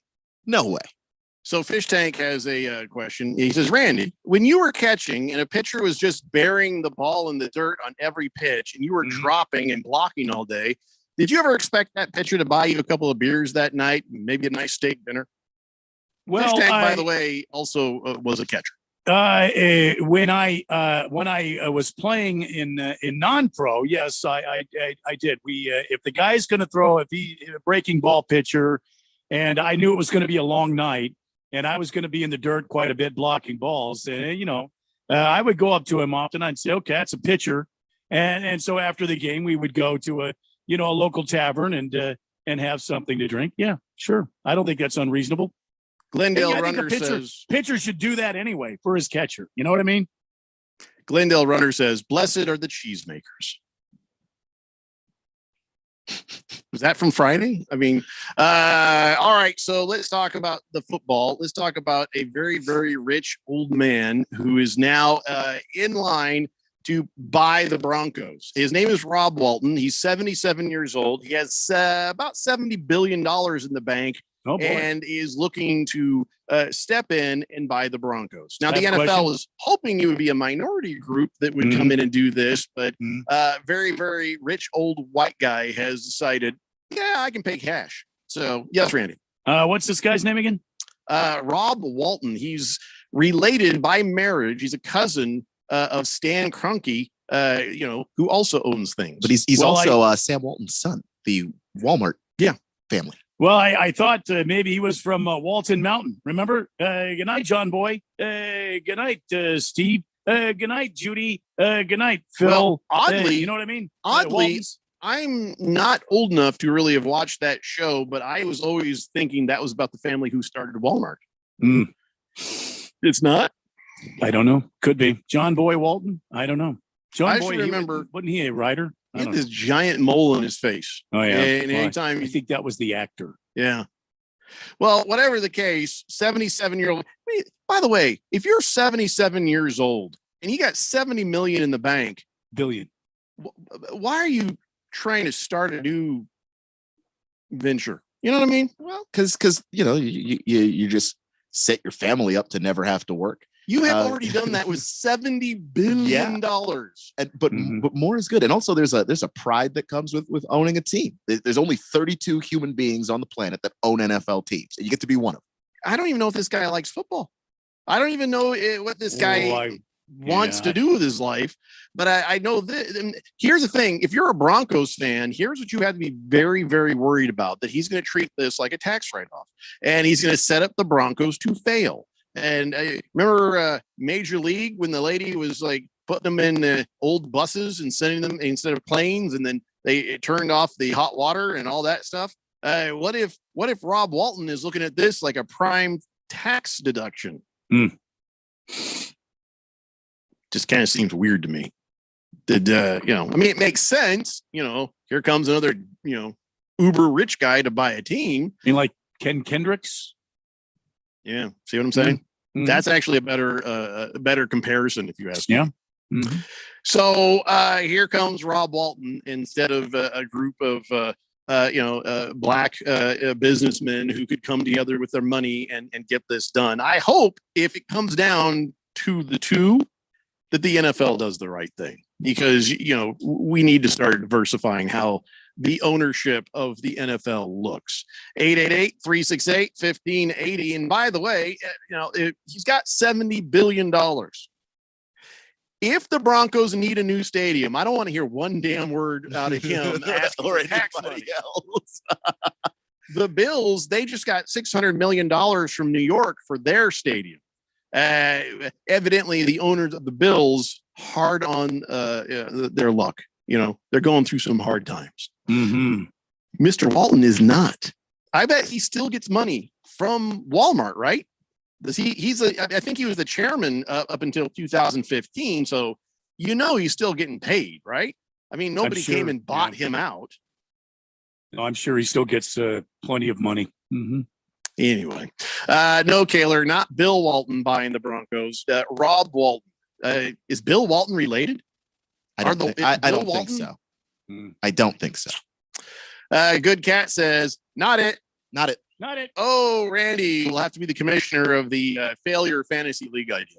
We're not doing that. Though. Too bad I won't be a part of that. I'd rather commit suicide.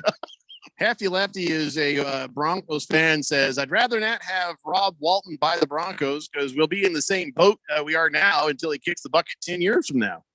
How do you know? I mean, he gets the special sauce. This guy's going to probably live another 20. The rich people get the special sauce that we don't, the Queen gets and the ex-presidents get, so they live to be 100.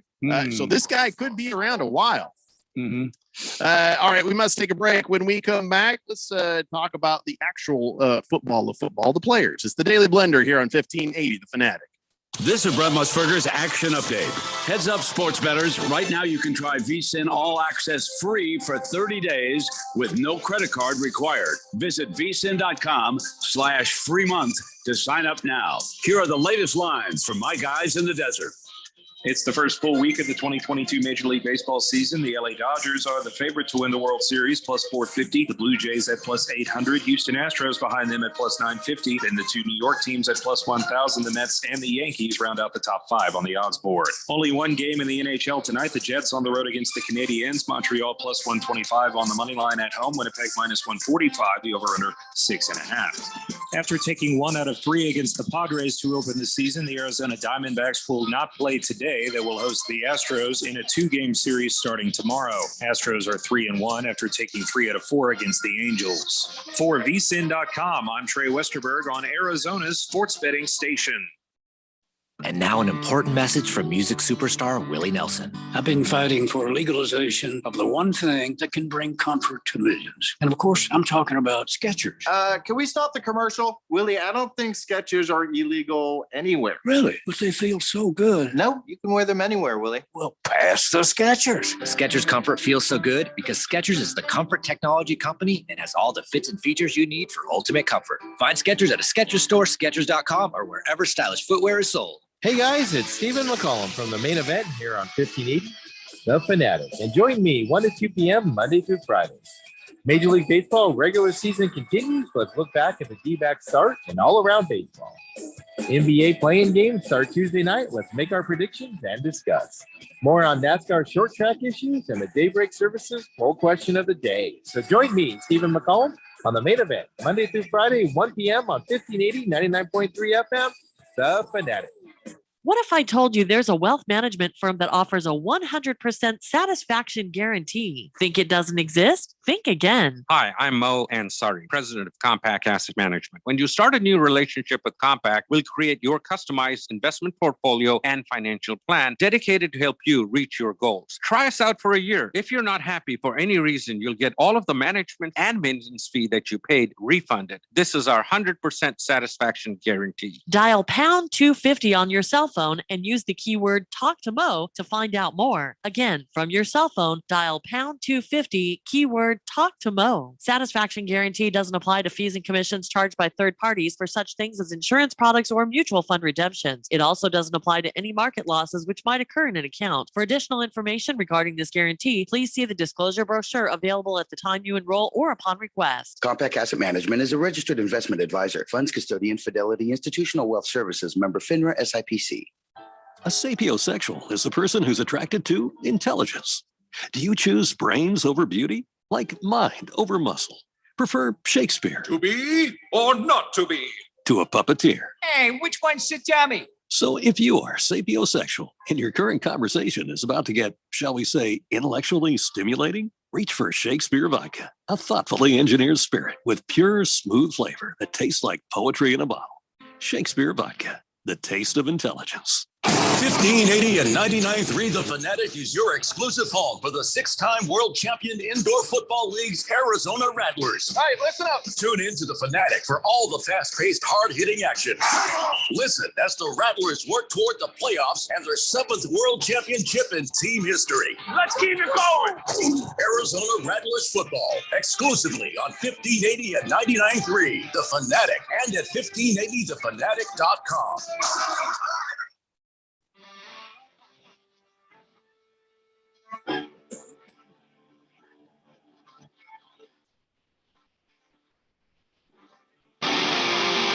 It's the Daily Blender here on 1580 The Fanatic. All right, so I'm trying to look at all these games that are coming up for the Western Conference. I don't care about the East, but trying to figure out who's going to win between the Nuggets and the Warriors and the Jazz and the Mavericks, and I don't know what's going to happen with the Suns and who the Grizzlies going to end up playing, and it's all very exciting. But listen, there's money to be made even on the lowly play-in games. That's right. The play-in tournament it can make you some money there with the DraftKings Sportsbook. Here's what happens. You download the DraftKings Sportsbook app. You use promo code BET1580. Then you bet $5 on any NBA team to win their game during the play-in tournament, and you get $150 in free bets instantly. See, that's how you make something like play-in games more interesting, more exciting, because they're going to be horrible. I don't know about that. We're talking, especially those 7-8 matchups. Those are teams that would have qualified in the playoffs in normal years, and especially if you look at that 7-8 in the West there with the Timberwolves, that's going to be a pretty fun game, I think. Well, and I've always said two bad teams play each other. It is a good game, but now you put some money on it. It's even that much more exciting. So promo code BET1580 at DraftKings Sportsbook, official sports betting partner of the NBA. Got to be 21 years or older. If you have a gambling problem, call 1-800-NEXT-STEP. Remember, this is for new customers only. Minimum $5 deposit. Eligibility restrictions apply. See DraftKings.com/sportsbook for details. And remember, if you're already a DraftKings member, you can get in on some really great same game parlays. So something that we all need to learn to do better, here soon. Because why not? You can do it even at 10-cent parlay just to get the practice, get your feet wet. I don't know what I would bet on. I don't know what I feel that strongly about, but yeah, maybe if let's say the Suns are never going to get high odds. You're not going to get a high payback if you bet the Suns game to game because they're always the favorite, right? But if you make a parlay out of it and you can kind of figure out who can do what inside of that, that increases the value of the bet, and then now all of a sudden you're making some money off it, right?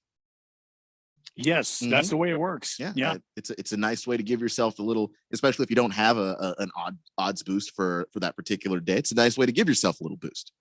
So, anyways, back to football. Hey, happy birthday, Bill Belichick.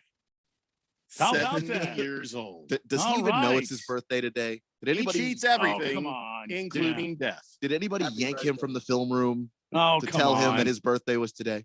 He's somewhere out to sea in his yacht. He does that every offseason. That's true. I Yeah, am man. sure he knows it's his birthday. Happy birthday. Yeah. But all right, so how much longer do you think he'll go for? Coach K got to 75. He's 75, right? Mike Krzyzewski, because however you say his name, Krzyzewski. Yeah, whatever. And I don't remember. Is he 75? I don't remember. But wait, where are we at with Belichick? 73? 70, big 70. I honestly, I didn't think he was that old. So I think it depends on what happens this year and next year. He might, if he's successful the next couple of years, I could see him going till he's 75. I could see it too. Yeah, I guess Josh McDaniel said we could see him coaching till he's 80. And I'm thinking, well, no. I mean, Bill doesn't know how to turn it off. It's just it just continues with him. And this is a guy that's been doing the front office job too, in addition to being a coach. And it hasn't slowed him down or bothered him at all. He's like a sloth. Maybe he uses so little energy that, like a turtle, his life will be longer. We're on Cincinnati. Maybe that is what's going to help him coach till he's like a Bobby Bowden age or a Joe Paterno age, without a scandal, you hope. So yeah, I mean, there's other guys who have coached, longer, but not many. I mean, Scotty Bowman got to 68. Don Shula got to 65 when he retired to the coaching. John Wooden at 64. Tom Landry at 64. So he's already beaten the high scorers for a lot of elder coaches. So, I mean, that's a testimony to his success. But, I mean, hey, as long as he feels like doing it and he's up for it, go ahead. But isn't Pete Carroll even older than Belichick? I thought Pete Carroll was older. I think he's maybe a few months older or something like that. No, a few months, but both 70. So, listen, how the people always say, well, 50 is the new 40. No, 50 is 50, 40 is 40. Shut the hell up. We're just seemingly wearing it better than our parents and grandparents did. You look at your parents in their yearbook and you're like, oh my God, they looked 50 then. In high school, they looked 50. So, we are, I think, aging better than our parents and grandparents before us. So maybe, you're going to start seeing things like a Tom Brady who plays forever. I don't think Bill Belichick's doing TB12. I mean, no, that does not look like a body of a person who's doing TB12. No. So he never liked it either. Whatever the case, the evil man is 70. He's cheating death like he cheats at football, man. And so, I don't know. Happy birthday, I guess. Yeah. By the way, what is all this about Tom Brady? They were saying that he was this close to taking a high position in the Dolphins front office. What the hell would he do? Answer phones? It's not. What is he even capable of doing beyond quarterbacking? And now you're going to make him somebody like in a Derek Jeter kind of position? Well, I mean, wouldn't you die to have Tom Brady in the front office of the Colts? No, I would love him. Why? I want him on the field. The guy knows how to pick out football talent. Oh, He could really? be You mean president of- like John Elway? Well, that's John Elway. We're talking about It's not Tom Brady. guaranteed he knows We're not what he's talking doing. Tom. We're not talking John Elway. We're talking Tom Brady. I don't know that Tom could do it, but there's a reason. Like a lot of guys end up outside of the NFL and then want to become a scout or want to become a front office guy. And you spend time on the road scouting and actually going through the process of here are a player's strengths and weaknesses, and here's their demeanor, and here's the value of their position. Tom would be skipping all of that. And I don't know that necessarily makes you a good general manager or a good front office guy of any kind. Yeah, I'm sorry. He's too close to playing. I wouldn't want to make Tom Brady a GM of a team because then the temptation is just down the hall to the left and then out on the field. You know what I'm saying? I want a guy who knows he's done, before you hand him the keys to trying to bring talent into a team. And maybe it's like the whole Magic Johnson thing where you're just an ambassador of the team, shaking hands and helping get free agents to come over, I guess. But Tom Brady, I just never saw him connected with the Dolphins. And if I'm a player, hey, Tom Brady wants to meet. Oh, yeah. Yo, that's not going to sell me. He's not playing. It's very telling that he could go back to New England. I mean, if you want to go to the AFC East so bad, you could go back to New England where Bill and Robert Kraft, except Bill didn't want you back. And I don't think you want to be back in the building with Bill. Yeah, keep in mind though, who was the team that beat Brady and the Patriots quite often? Miami Dolphins. So here's a guy that was on the losing end of the Dolphins, who have a game plan against the Patriots. So why wouldn't Brady want to go there and beat up the Patriots every time they come to town? Yeah, but he's not beating anybody up. He's just a guy in the front office, and that doesn't matter. If he's like a strategist or a player personnel guy, why not? Mr. Pringle says Tom Brady would make one hell of a lot better coach or GM than some horse face like Peyton Manning. Why do you get why? Why attack Peyton Manning? They are both unproven in that. How on earth do you know that? How could you possibly know that? I think Peyton has a pretty high overall football IQ, and we've seen that on display when they've done the Monday Night Football thing. Tom Brady, though, I don't know for sure. Don't know for sure what he does and doesn't know. I mean, I'm sure he has great knowledge of the game and this and that. But you know who else did? John Elway. And who's horrible at, or was horrible at bringing in quarterbacks? John Elway. So, yeah, individual results may vary, guys. 888-368-1580. So, that was never to be. But the other thing that was interesting is they were trying to put something together for Tom Brady and Sean Payton together, and they were looking to make Tom Brady a minority owner in the situation. So yeah, that's kind of weird. You would think it would be a team that would make sense to Tom Brady. The 49ers because he liked him as a kid, the Patriots because he played with them, the Buccaneers because he played with them. I don't know. Yeah. Where this Dolphins thing just came out of left field. Guessing because he still wants to stay in Florida. Yeah, I'm guessing because the Buccaneers wouldn't have him. Giselle wants to stay in Florida. Well, yeah. When I say he, I mean he as an extension of his wife. Because she's one of the few humans on the planet who can get a tax write-off from tanning butter. You know what I'm saying? So yeah, Florida's a good place for her to be. Wicho says, I think he was going to be part owner and wanted Sean Payton to be head coach. Yeah, right. But still, he proved me right because he went back. You see what I'm saying? He's not ready. And I wouldn't even ask him for 5 years after he finally retires again, just to be sure. Yeah, but if he wanted to be a part owner, okay, that's different than this guy's in the front office making some decisions that are going to affect this team. I'd like a guy to have some experience doing that first before I hired him to do the job. Pringle says, however, I wish that horse-faced Manning would become coach or GM so I don't ever have to see that horse-faced guffawing Manning on TV commercials again. Wow, Pringle, why all the hatred for Peyton Manning? And also Peyton Manning is horse-faced? Isn't that like, wouldn't you describe John Elway more that way? He does have a Peyton Manning does have a giant forehead. It's So yeah, he does, it's a he five does head. have an elongated face. He does have a five head. Yeah, that's I true. would joke about the alien bulbous head more than I would St. Horse face. Bruno Baller says if Brady should go to the Dolphins, he would get to face Belichick twice a year. I think you guys are overestimating how bad he wants to stick it to old man Belichick. I mean, he stuck it to him when Belichick had a couple of bad years with the Patriots, and Brady went off immediately year one and won a Super Bowl. Year two was getting pretty close, to getting in there. So, yeah, I don't think there's any more fight when it comes to Brady, unless it's so deep rooted. You're right, and he just can't wait. I just don't see that though.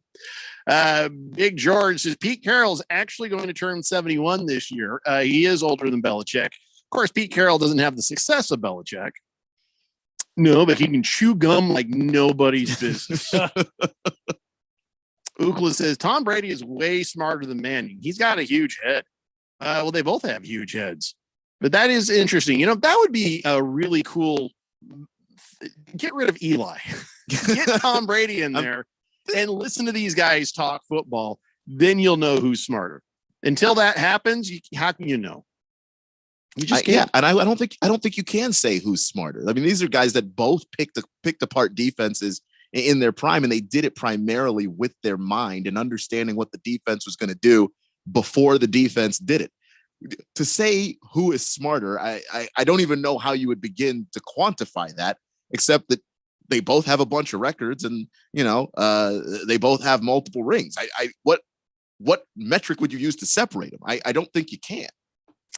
Well, here's the deal. We're going to have to take a break. So when we come back, I'm pretty much out of time, aren't I? I won't get to talk about, I have it right here in my hands. We're going to talk NFL quarterbacks right there. I was going to talk quarterbacks, but we didn't get to it. Daggone it. Maybe I'll do a couple before we do the Big George's sports history. Anyways, let's take that break and we will come on back and finish this up. It's the Daily Blender here on 1580 The Fanatic. In the NBA play-in tournament, there are no sure things except one. Bet at least $20 in same-game parlays on FanDuel Sportsbook, and you'll get an instant bonus, win or lose. Hey, guys, I'm Stephen McCollum, and I'm here to tell you that that's right. Not only do you get to enjoy the NBA's best duking it out for the right to advance to the playoffs, but FanDuel is giving all customers a bonus for getting in on the action. Oh, and the more you bet, the bigger your bonus. FanDuel is an official partner of the NBA. Their app is safe, easy to use, and you'll get winnings fast. New to FanDuel Sportsbook? Sign up today with promo code Steve1580 to make every moment more. So don't just watch the NBA play-in tournament, be a part of it. Bet at least $20 in same-game parlays and get an instant bonus, win or lose. 21 plus and present in Arizona. Bonus issued as non-withdrawable free bets that expire in 7 days. Max bonus $100. Restrictions apply. See full terms at sportsbook.fanduel.com. And if you have a gambling problem, call 1-800-NEXT-STEP or text NEXT STEP to 53342. AZ Preps 365 is your headquarters for all things high school sports in Arizona. Brett Quintine, James Mello, and Jose Garcia keep you up to speed with all the action, highlights, interviews, and insider information for the prep sports scene. You need to tune in to AZ Preps 365 every Saturday morning from 8 a.m. to 10 a.m. on your new home for sports, 1580 and 99.3. The Fanatic. And always on at 1580thefanatic.com. Seems like everything is going electric these days. Electric cars, electric trucks. But what you save on gas, you pay for with that electric bill. With all these things being plugged into your house, wouldn't it be nice to save up to 85% on your monthly electric bill? Well, you can do that with zero down and no payments for 12 months. Call Harmon Solar. Harmon Solar is a family-owned, woman-owned local company that uses top-of-the-line equipment. Call Harmon Solar, 800-281-3189. That's 800-281-3189. Or go to harmonsolar.com. Hey everybody, Mark Asher back to tell you about my great friends over at the Lund Mortgage Team. Now, we've seen interest rates go as low as we've seen them in years recently. We've also seen them bouncing around. A lot of uncertainty of what is going on in the loan game as far as mortgages are concerned. That's why I lean on my friends at the Lund Mortgage Team. They have been in business for 20 plus years here in the Valley. They only lend in Arizona. They are trusted. They'll get you that reliable quote. And if you're thinking about refinancing, whether it's to just lower your rate, maybe lower the terms of your rate, maybe down to 15 or 20 years, Or if you're like, hey, we got a lot of debt on the side, we got some problems going on, we want to consolidate debt, or I've always wanted a pool. Now's the time to do it. Take some of that equity out, refinance, and get things done around your house that you want. But you got to use the best in the business. That's the Lund Mortgage Team. 623-875-9940. 623-875-9940. Or check them out online, lundmortgage.com. Download the Fanatic app. News, scores, social media updates, and more on your smartphone, on your tablet. The free Fanatic app, available at the Google Play Store or the App Store, and at 1580thefanatic.com.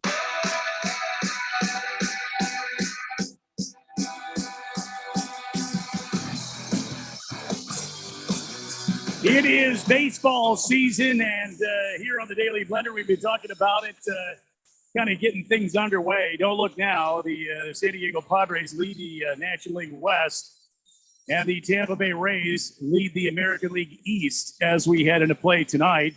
And with that, you can go yard all summer long with $5 Dinger Tuesdays on FanDuel Sportsbook. Now, remember, that's tomorrow night. This season, all customers will get $5 for every home run hit by both teams when you place a $25 to hit a home run wager on Tuesday MLB games. So look at the schedule, pick your teams wisely, and make your $25 wager, and you can get $5 for every home run hit. The best part about Dinger Tuesdays is even if your bet loses, FanDuel is going to pay you $5 for every home run. That's right. Even if your bet loses, FanDuel is going to go ahead and give you $5 for every home run. So what are you waiting for? Pick your home run hitter and turn big swings into big wins. There's no place better to bet America's pastime than on America's #1 sportsbook. I'll be honest with you. If it were me, I'd be taking the Phillies. Castellanos, Harper, they've been really hot lately. I would, if damn Philadelphia Phillies, man. That would be a team that can hit some ding-dongs, if you will. What about the Blue Jays? Just make your bet now. Head over to your FanDuel account or download the FanDuel Sportsbook app. Sign up using promo code Randy1580. That's promo code Randy1580. Make your pick.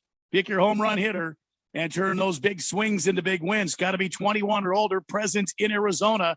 Bonus issued as non-withdrawable site credit that expires in 7 days. Max bonus $25. Restrictions apply. See full terms at sportsbook.fanduel.com. Gambling problem, 1-800-NEXT-STEP or text next step to 53342. I got to be honest with you. I've been watching kind of the early season, and the Blue Jays impressed me. The Philadelphia Phillies impressed me. They've been hitting some runs. As the season progresses, you'll see more and more. But this Tuesday night deal, I mean, that could make you some serious cash, guys. Yeah, I tell you what, when you know the game as well as you know the game, you might have a little more confidence betting on those sorts of things for baseball. But yeah, I don't know. I feel like the hot streaks and the lows turn on a dime in baseball sometimes. But I'm looking at is, again, I want to start doing some weird bets in sports that I don't have any knowledge about at all, just for fun. Is put some bets down. I have no idea what it could happen, and sort of flip a coin, go for broke, and see what happens. But when it comes to the basketball, I think that betting on the Suns is not going to make you the money. You got to start betting on the people who are working their way to the Suns. You know what I mean?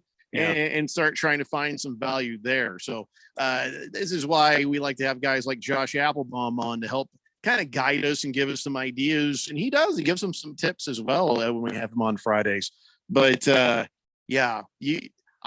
would just defer to your knowledge on this, on if you see a team getting hot or a player getting hot, to maybe give us a little bit of a tip there, Randy, so we know what to look for. Will do, Jeffco. I'll keep my eyes peeled. Sure, appreciate that. 888-368-1580. Hefty Lefty says, hey, you were worried about not talking about NFL quarterbacks. We just talked about NFL quarterbacks. They're retired, but NFL quarterbacks. You're ahead of the game, Jeffrey. You didn't even realize it. Oh, yeah. They're not playing, so they don't count. Wait, no. Tom Brady changed his mind. He is playing. But we weren't talking about him playing. We were talking about him not playing. So does it count? I don't know if it counts. He is a NFL quarterback. Yeah. All right. Well, before we go to Big George's sports history, I am going to at least talk about one NFL quarterback, and that quarterback, the bobblehead himself, Sam Darnold. No kidding. Here is your delusional comment of the day. All right. Sam Darnold said, and I quote, "I know I'm a good quarterback. I've proved it." You mean when was that? At the combine? Just college? He did play at SC, didn't he? He did, and he was good at SC. He was good. Well, there you go. Yeah, that could be. Did he prove he's a kid? He at USC. Yeah. I hope he does. I hope he doesn't mean now. Yeah, he didn't. He does. Put a qualifier in there like at the NFL level. Yeah, here's what he said. Here it is, verbatim. Oh, okay. All right, here we go.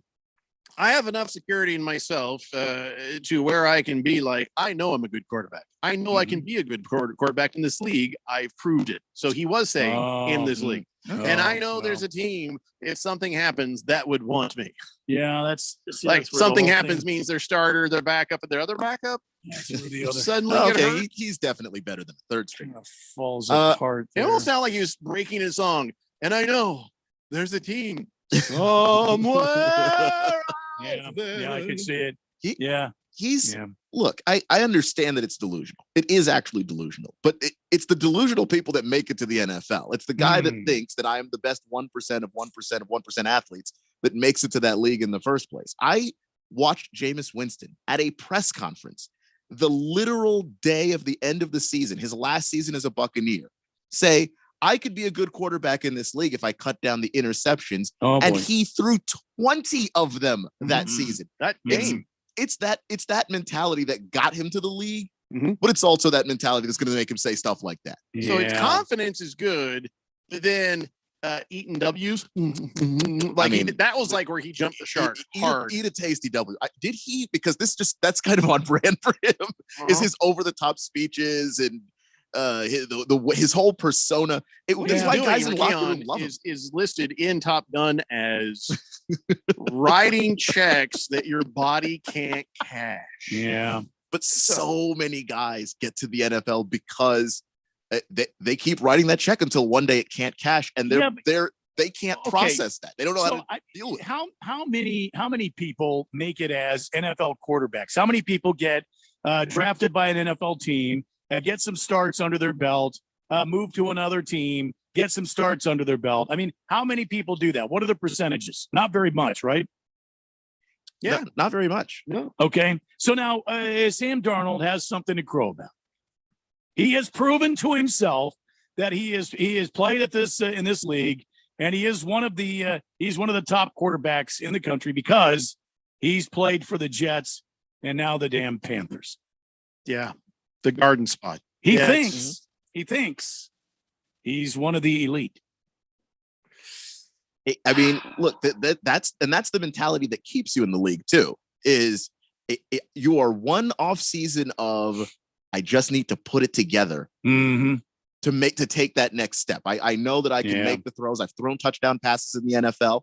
Most people haven't ever done that. And if I can figure out a way to be more consistent, I've got it made. If I could just stay in there on the curveball, I could play the big leagues. If I could just hit the damn curveball, I know I have all the tools to play at the big leagues. Sam Darnold, we're glad you have that confidence. You shine on, you crazy diamond. He also did say something that, this is a good point, but you have to figure it out and pretty much accept it, get used to it. He says, the part that pisses me off is when people judge my game. Oh, really? Scoreboards do that more than anything, Sam, but go on. He says, like how I'm playing. And I'm like, go strap it up. I'm like, you're a fan and I respect you as a fan. You can talk bleep all you want. Well, I'm not going to do anything at the end of the day, but just take it easy. He says, what if I was like, the house you just worked on is a piece of crap. You're so bad at tiling. You should go get another job. Really think about your profession. Sometimes you want to say stuff like that, but you can't. Must be having some tile work done at his house. It's a very different thing, Sam Darnold.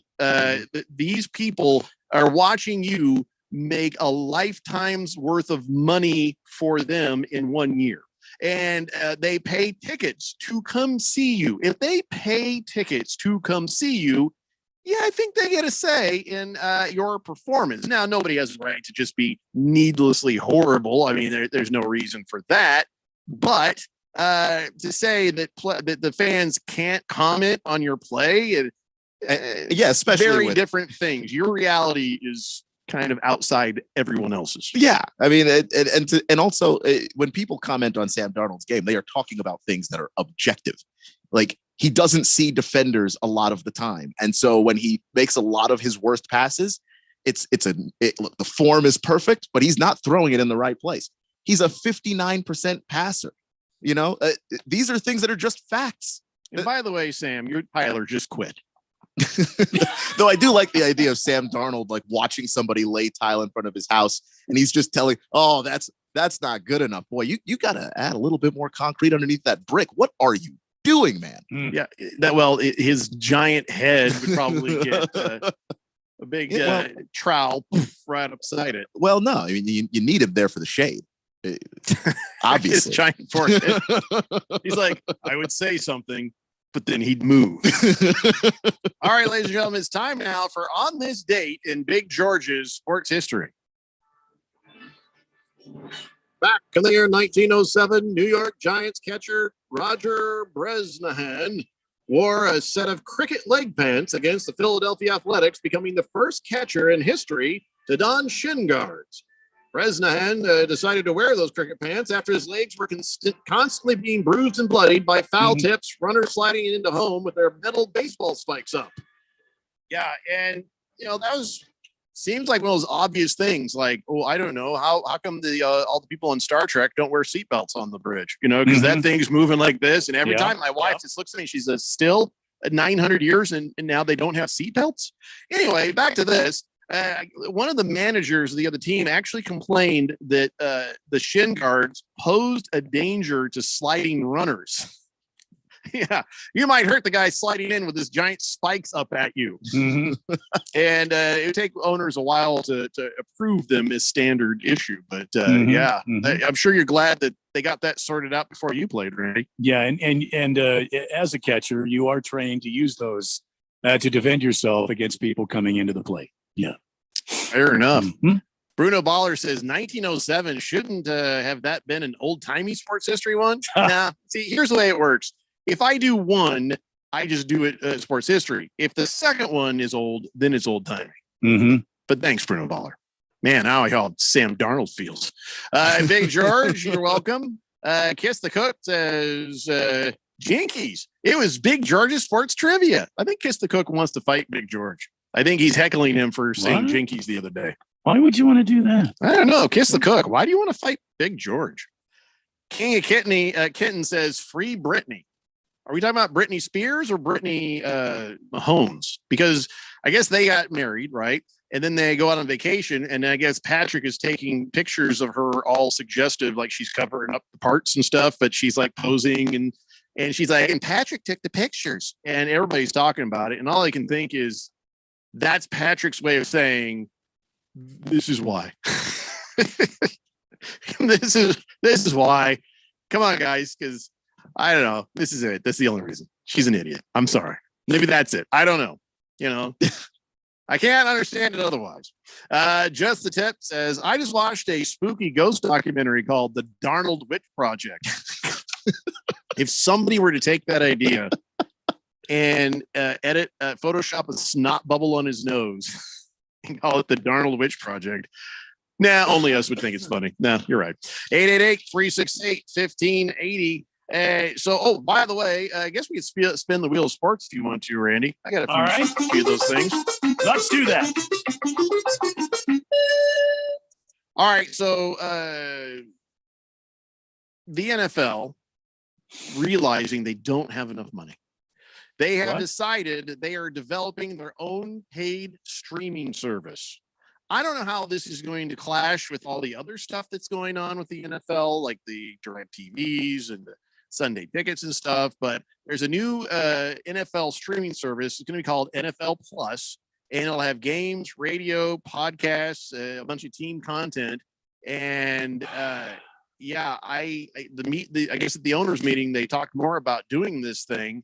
and it was up on some slides, and they were talking about it at these meetings and stuff. So it'll be a thing where you can see some games free through like Yahoo and tablets and stuff like that. Well, they already do that, but this is going to be a different thing. I'm sorry, they've done that. Now they're going to change it to NFL Plus, try to, keep it all to themselves. So because they don't have enough money. Yeah, So they're going to, the $6.5 billion that the NFL is worth is not enough. It's just not enough. I think the NFL's worth more than $6.5 billion.